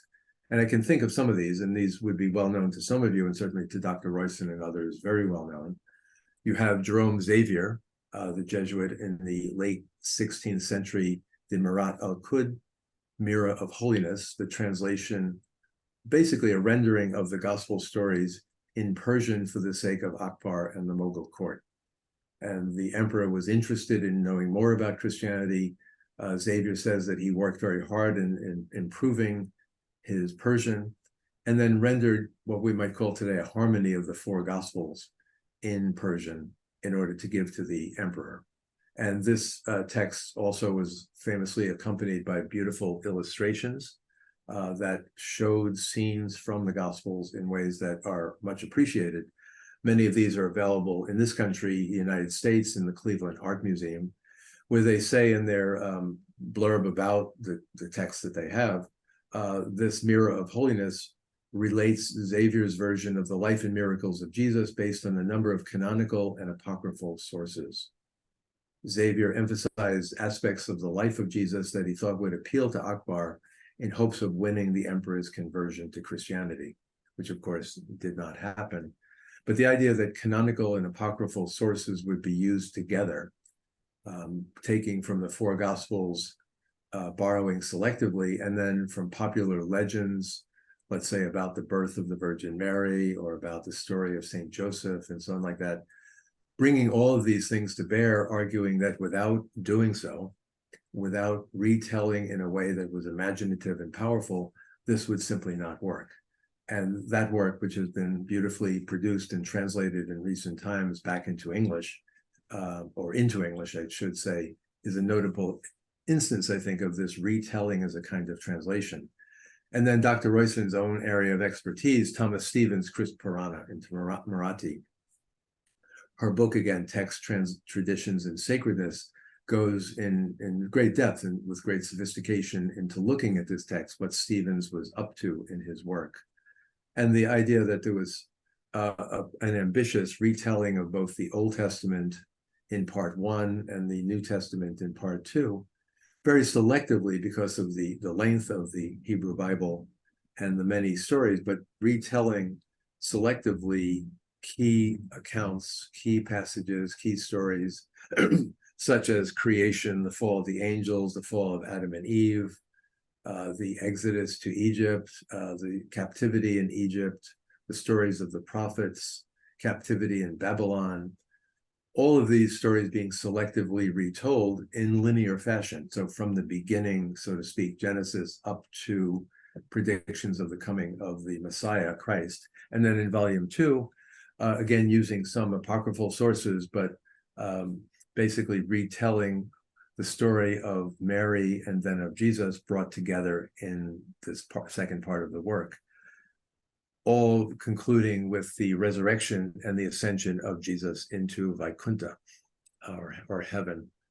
And again, what's interesting about this work is that not only was it a pioneering work, but it can be compared and contrasted with Xavier's translation or rendering in Persian, a different context, a different cultural frame in which the retelling had to be done differently, also with a certain respect for chronology and sequence of text, but put forward in a way that would ideally make sense and be able to be recited or even sung or acted out in the context where someone like Stevens was.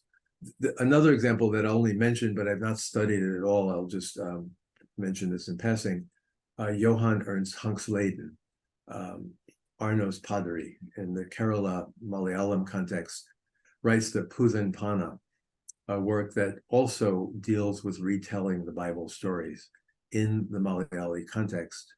And some of those verses in certain chapters, like the Lament of Mary at the Cross, are still used, let's say, in the Holy Week services on Good Friday, I'm told, in the context of Catholic communities in Kerala. But I've not studied this text at all, and therefore I can't really comment on it. Although one of my students here at Harvard, Akhil Thomas, has been looking into it, and I think will produce some good work in the future. But the one I'd like to call our attention to closely is, unsurprisingly, to those of you who would know about such Jesuit works, is Constantine Beschi. Constantine Beschi, the Italian missionary, early 18th century in Tamil Nadu, some 50 years after the pioneering Robert de Nobili, who had written works in Tamil, in prose largely. 50 years later, this brilliant linguist, Constantine Beschi, comes to Tamil Nadu and is a well-known figure for the vast erudition he brings to his knowledge of Tamil, his writing of grammars of High Tamil and Ordinary Tamil, his dictionary, Latin, Tamil, Latin dictionaries, his writing treatises for catechists, arguments with the Lutherans in Trankivar in Tamil, the first person to translate Tirukkural. He translated 2/3 of the work approximately into Latin in the early 18th century. But his main work, for which he is certainly remembered most fully, is his work Tembavani.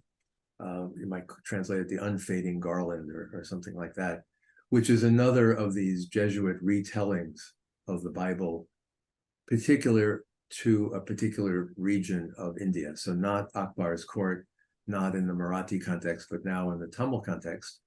And this too is not a translation of the gospel, but rather it is a rendering, a retelling of the Bible story in remarkably new form.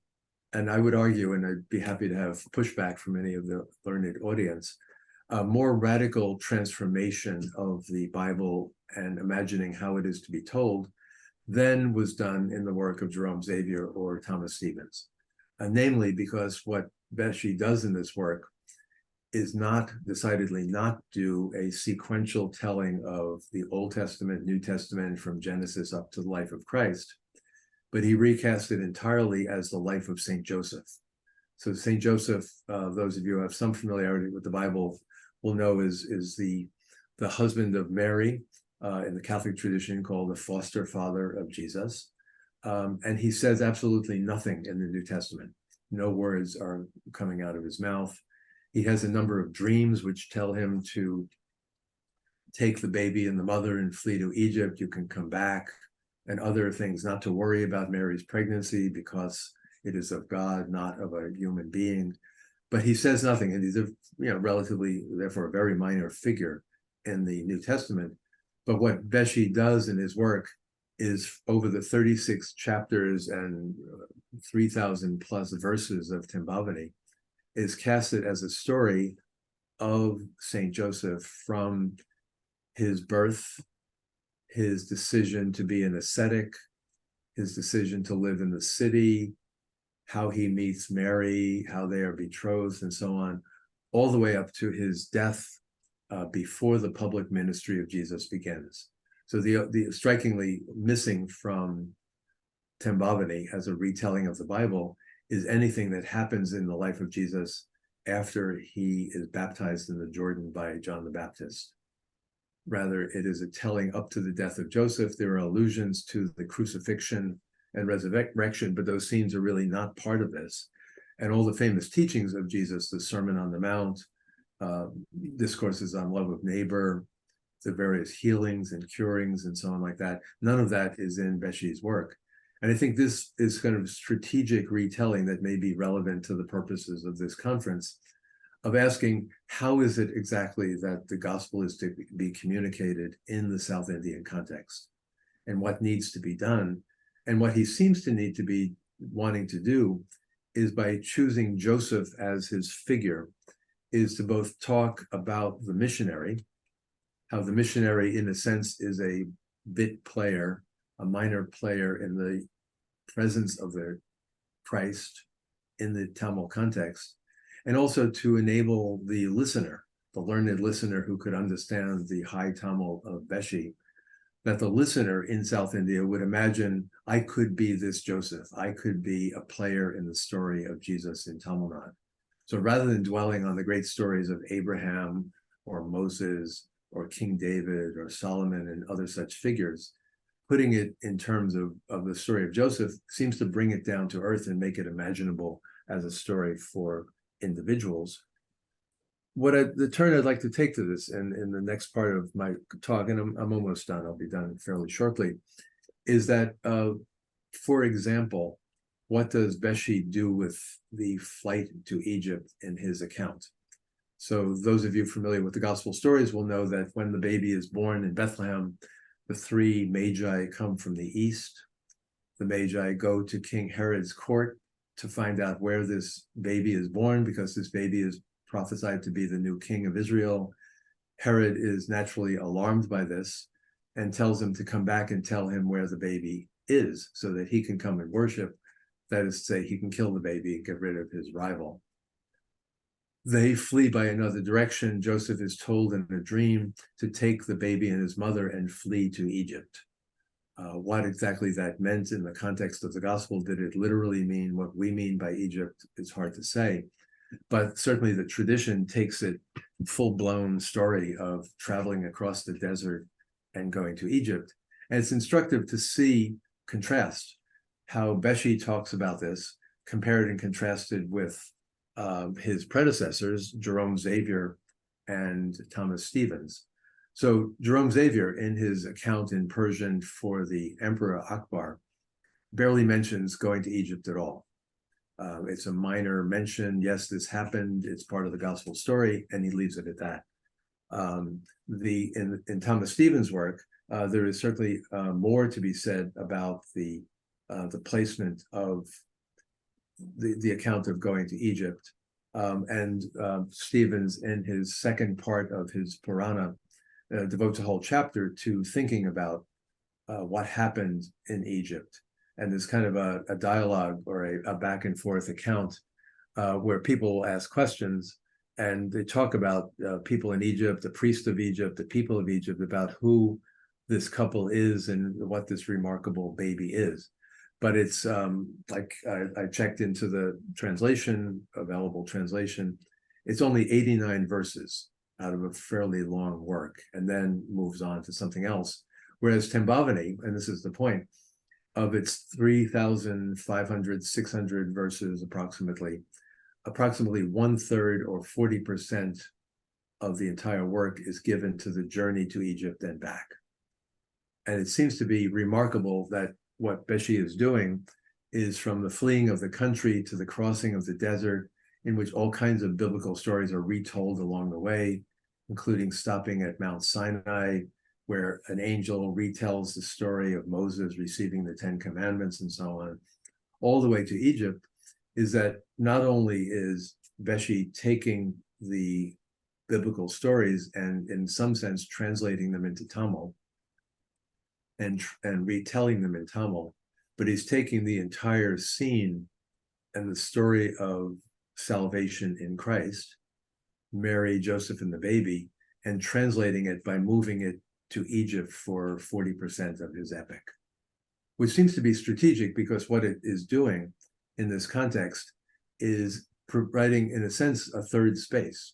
So no longer in Israel, Palestine, no longer in the places like Jerusalem or Bethlehem or Nazareth, where these events might naturally be thought to happen. And by the way, they went to Egypt and then they're back. No, but by dwelling in such a significant portion of the epic on the scenes in Egypt, is to sort of take out of the context of the biblical scene, put in Egypt and develop greatly what happened there in order to be able to imagine Jesus, Mary, and Joseph and the Christian message in what he would have called a pagan culture. So encountering the priests of Egypt, the temples of Egypt being challenged by the presence of this holy couple and their baby. There's even a long scene where Satan is disturbed by the waning power of the demons in Egypt and calls a conference of all the devils. They gather and say, "What shall we do?" And it only takes them a very long time to realize that it's Mary, Joseph, and the baby. So all of this is being pondered. But that whole translation from Jerusalem, Israel, to Egypt is in itself all a stand-in for what Beshi imagines will happen in the South Indian context. Because in a sense, everything that happens in Egypt is for him a paradigm of what should or can happen in Tamil Nadu. And so you really have this space moving back and forth, looking at Egypt as the place that is not Israel and the place that is not Tamil Nadu, and yet is the place that sheds light on both of them. And I think retelling it as the story of Joseph and setting so much of it in Egypt is a very, I think, robust example of the kind of movement, translation, remembering in a new context that I think this conference is devoted to. And I'd be curious what anyone may have to say about that. But I close, my final part would simply be about going back to the question I mentioned at the beginning.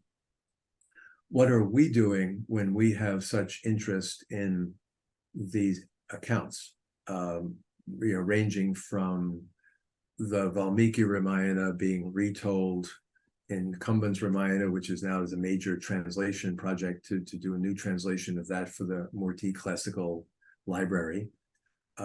Chris Purana has been translated into English. Tembavani has now been translated into English. And people like me write books. I translated perhaps 300, 400 verses of Tembavani in a recent book that I did on Beshi and his project. And so on, that scholars are looking into these works. Dr. Royson's own work on the Chris Purana includes translations and very close analysis of how that work is working in the context of the Marathi context. How do we think about the work we're doing? Because in some ways it's counterproductive that the point was to take accounts in India from one part of South Asia to another part of South Asia and retell them in vernacular languages, which had nothing to do, obviously, with translating into English, and then to take well-known stories that are available from the Bible in Hebrew, in Greek, then in Latin, and then in all the vernaculars of Europe, and the task of translating them into vernacular languages in the Indian context. Isn't it odd or strikingly notable that then we translate these things back into English? What kind of translation work is being done when we consider and try to analyze them in English, looking to their various contexts along the way? I think it's a good example of the project of this conference to be thinking about translation, about place, including the place of this conference, be it in Delhi or on Zoom, and the ways in which we move back and forth across the world, using, for the most part, English as the vernacular of these retellings, in which we reuse all of these different accounts, ranging from Kumban to Tembavani, in new ways, in new contexts, because we have other agendas and other concerns. And I think this could be developed further. I've done some work recently on the use of certain Psalms in the Bible. Psalm 78 is a very interesting text that begins, it's the second longest of all the Psalms. It's 80 verses or so long in the Hebrew Bible. And it begins by saying, I'm telling these things anew. It says literally, I will open my mouth in a parable. I will utter dark sayings from of old, things that we have heard and known that our ancestors have told us. We will not hide them from our children. We will tell them to coming generations. And the whole project in a psalm of retelling the entire Bible in one psalm it seems to be part of this project of thinking about how this is done. And then in that context, there's a brilliant essay by Jacobson I would recommend to you. Sorry, I don't have the title of the essay right here, in which he reflects on what the psalm is doing in terms of the memory of the people of Israel, what they remember, what they forget, why they needed to retell these stories. And then the further problem of reminding people of stories that are familiar when the readers are not familiar with the stories in the first place. How do you go about reminding people of stories that they do not know?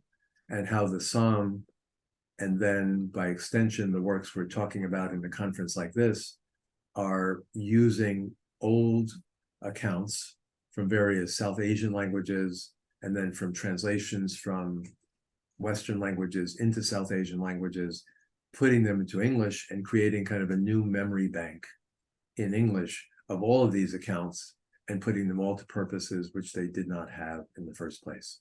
So I think I've talked enough, and I hope my comments are useful enough to help move forward the project of this wonderful conference. And I look forward to any comments that you might have. But thank you for listening to my remarks. Thank you, Professor Clooney, for a great talk on a number of really interesting facets of the issue, about translation and retelling, about resistances to translation on the part of some communities, which is something maybe we should talk about more. And finally, the idea of translations of translations of translations, and it's sort of an endlessly recursive series. Does anyone in the room have any questions? Yeah. Yeah. Hi.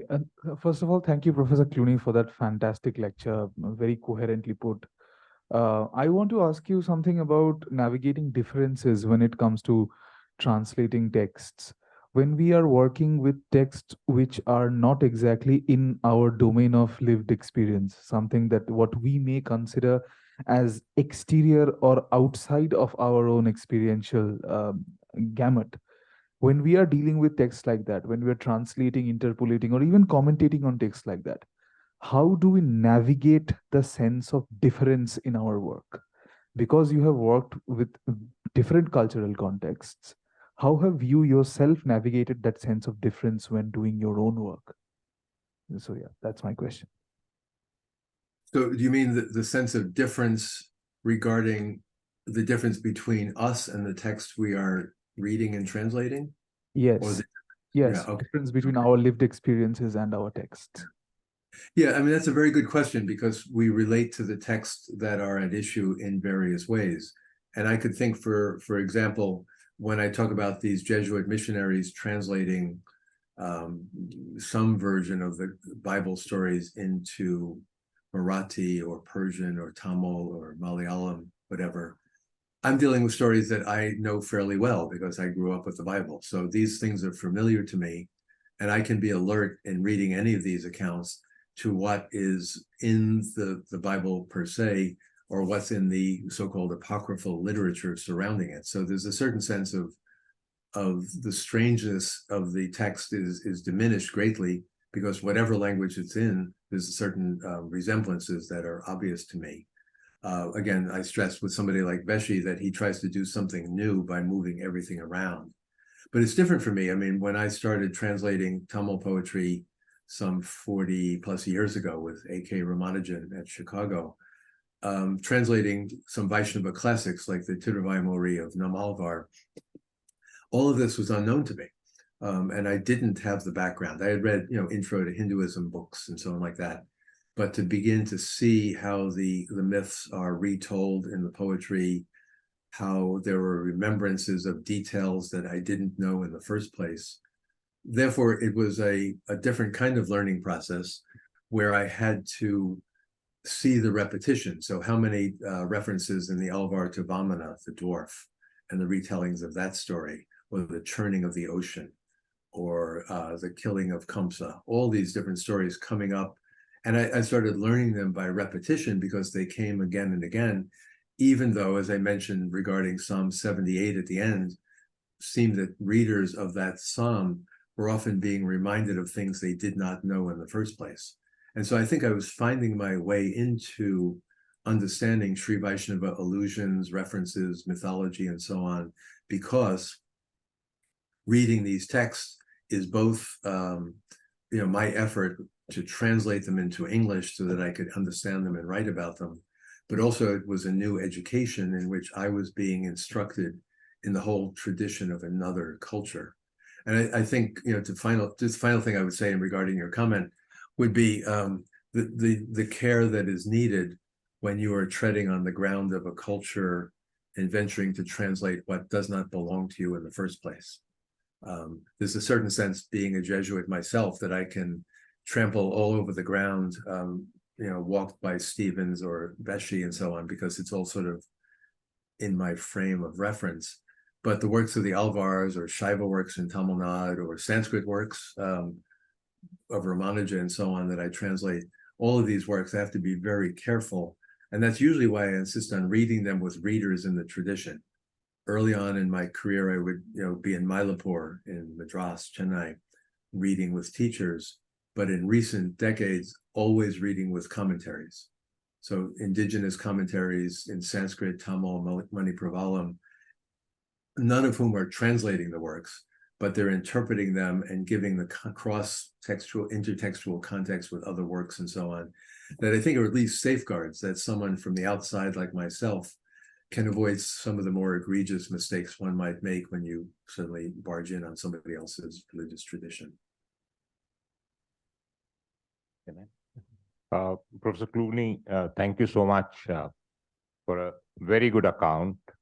I'm Sridhar Balan, and along with my colleague Dinesh, I work in the area of translations, that is translating works in Indian languages into English, developing a list.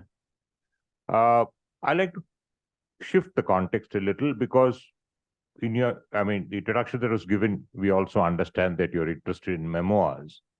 And I was more thinking that the very early Jesuit presence, for example, in Goa, particularly in the case of Thomas Stevens, as well as Robert Nobili, and actually at the time of Francis Xavier, that the learning of the languages by the early Jesuit priests was to further the missionary work.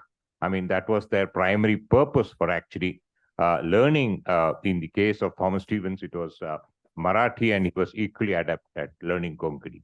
The Krishna Purana, of course, wonderful piece of work which Dr. Royson has critically analyzed, but it's also been compared to Milton's Paradise Lost.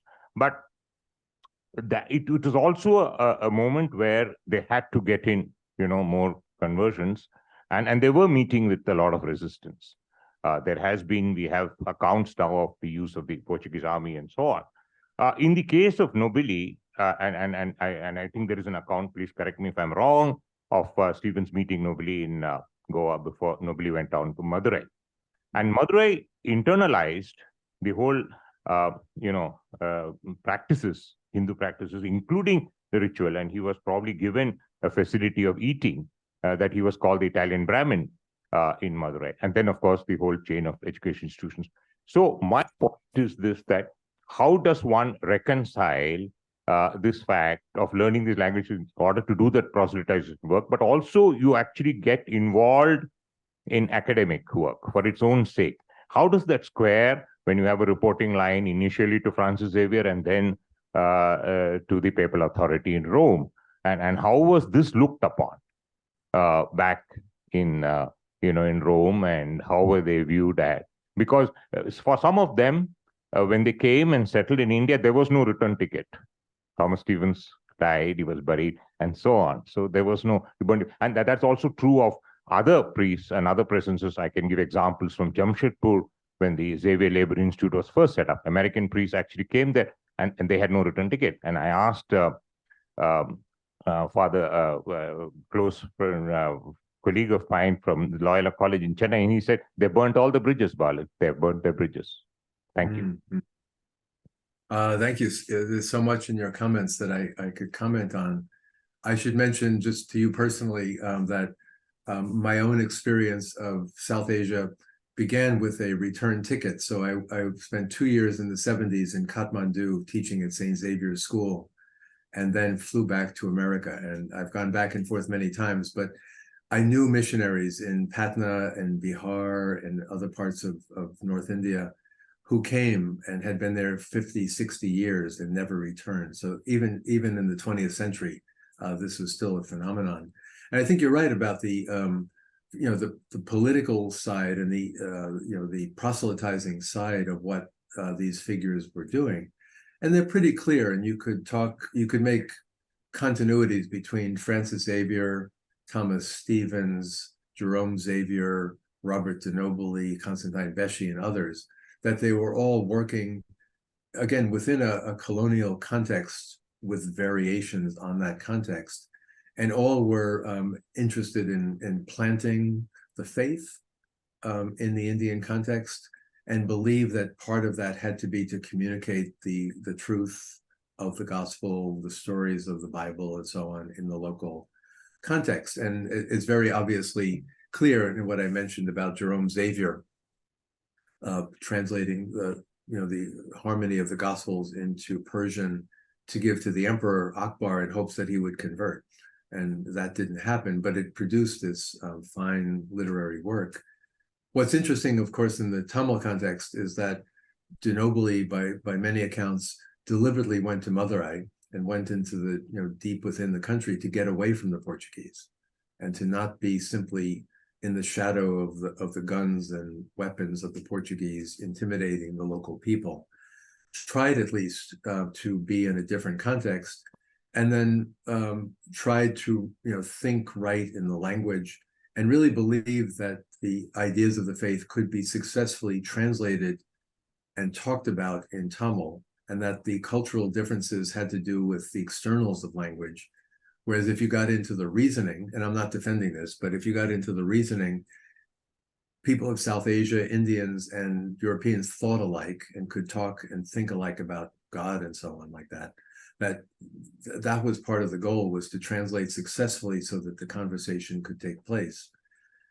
When you come to somebody like Beschi, finally, I think in part you can argue that it's hard to explain how a text like Tembavani, such a long retelling of the gospel in the life of Saint Joseph, would be a successful work to put into the hands of a Hindu or a Vaishnava or a Shaiva, but that it, in a sense, was a work for the Catholic community that needed its own epic. It needed its narrative in the local language in order to find itself as a community. So he was a church builder.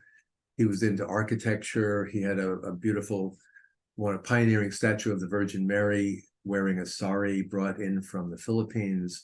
And I think what he wanted to do was to retell the entire Bible story in a Tamil idiom so that the community of Tamil Catholics could now have a go-to reference.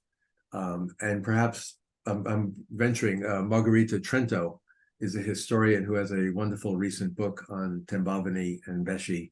She would be the one to talk more about how this work was received by Hindus. But much of the conversation is about what the Protestants thought of it, what the Catholics thought of it, and how it was taught in Catholic schools and so on over the generations. But I appreciate your bringing into account these issues of the conversion agenda and all that is related to that. And then how we today in the 21st century are probably doing something quite different when we go back to and translate all of these into English. Thank you. I think we have a couple of questions from the back of the room. Hello. So I wanted to ask that can documentation of stories of oral history be understood as translation? Because sometimes we come across dialects which don't necessarily have scripts. So essentially there are oral histories of places which need to be documented. So how do we go about such knowledges which don't really have a script, but there is a history and a story to tell?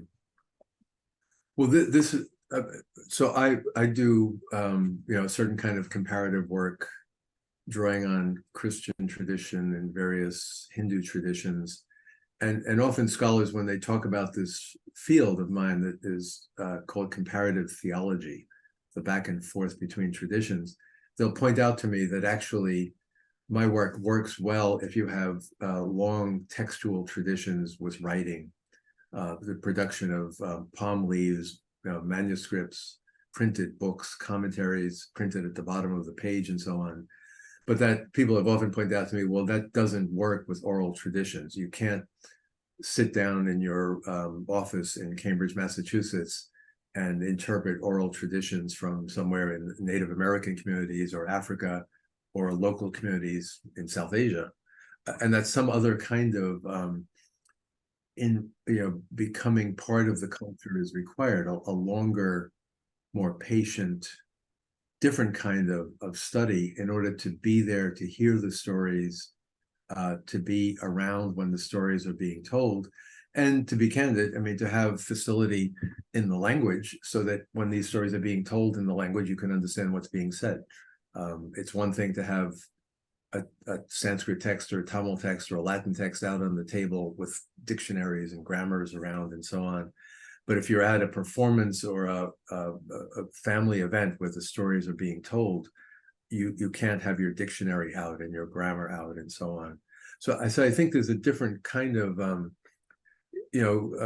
geographical mode here. I mean, in a sense, you translate yourself into the local context where the oral culture is alive. You know, as you would translate the body of a saint, you put yourself in there, and then you commit yourself to being there long enough that you can begin to leave the printed page aside and actually hear what people are saying. And the rhythms, the traditions, the formulaic sayings that have been passed down for a very long time need to be heard in that context. And then ironically, some of those will be written down as folk tales, so to speak, and then they'll be translated into English, and then scholars will talk about them through the translations, but then they become fixed text, and the fluidity of the oral, in a sense, is like captured in a moment of time, and they're no longer allowed to change because they've been translated. And so there are very, very many interesting issues related to what you're asking, but I think I better stop there because it's really outside my expertise, but thank you. So I have one more question. Yeah. Hi, Professor Clooney. I actually appreciated your lecture very much, mostly because my research area is also to do with British missionaries. And as part of my research, I have had the fortune to look at some of the translations of the Bible done by William Carey, the first Baptist missionary who traveled from England and came and settled in Shirampur and later in Calcutta. So I've had a look at the Bibles, the translation of the Bible, and he did that in many languages, in many Indian languages, Bengali being just one of them, in Punjabi, in Kannada, okay, in Urdu, in Hindustani. So he had a whole lot of scholars at Fort William College, you know, and where this entire enterprise was taken up. And he took the help of many pundits, okay, pundits from Bengali language, from the Urdu, Hindustani language. So it was mostly a collaborative venture. So it was not a single person doing it. There were many people who were helping him out to do that. And to answer this young gentleman's question as to what happens when it is from a different culture altogether, you know, one of the things which I thought was very interesting, because I saw this in Manchester University, the original Bible translated in Bangla, when I opened it, it almost looked as if it was the Ramayana. You know, the script, of course, is very highly Sanskritized Bengali, but it's written in the form of couplets. Okay, so you know, because of the orality, the tradition of orality that we follow here, I think a Bengali reader would find it easier to read the Bible where it is in a rhyming scheme with a couplet, you know, ending in couplets. Okay, so that makes it easily accessible for the Bengali reader. And then the parables which were there in the Bible, many a times were borrowed from the Hitopadesh. Okay, the Hita Upadesh is what would I call it? Is tales, stories, which gives you a moral. Okay, it's a very popular, a popular text amongst Indians. So some of the parables were not exactly from the Bible, but these were from the Hita Upadesh. So Indian readers would again find it very easy to find that relatable, right? So these are the two things I noticed very clearly in the Bible. Thank you. Thank you. And so I did mention early on that I was aware of how much has been done and how much of it is outside my expertise in terms of Bible translation. And it sounds like you're doing brilliant work in comparing these translations into different regional languages and how they work and what they're up to.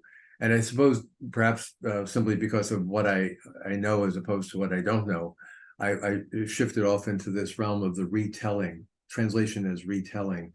So the difference between Valmiki Ramayana and Kamban Ramayana, the difference between Valmiki and Ramcharitmanas, and then these Jesuit works, which because of the Catholic context and for their intentions, none of which can be taken seriously as, you know, adequate translations of the New Testament.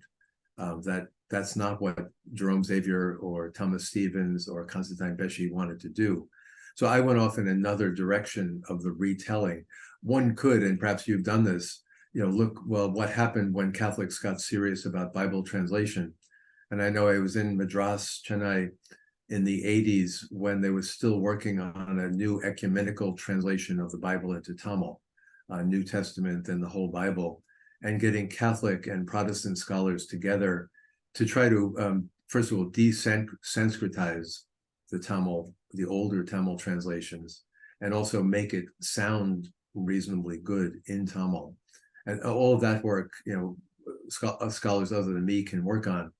But there's so much to be done about how these translations are into local languages are working and being appreciated. And then again, there's a slight irony of it when we often, you know, thinking and writing in English, retranslate the Bible from Bengali or Tamil or Marathi or whatever back into English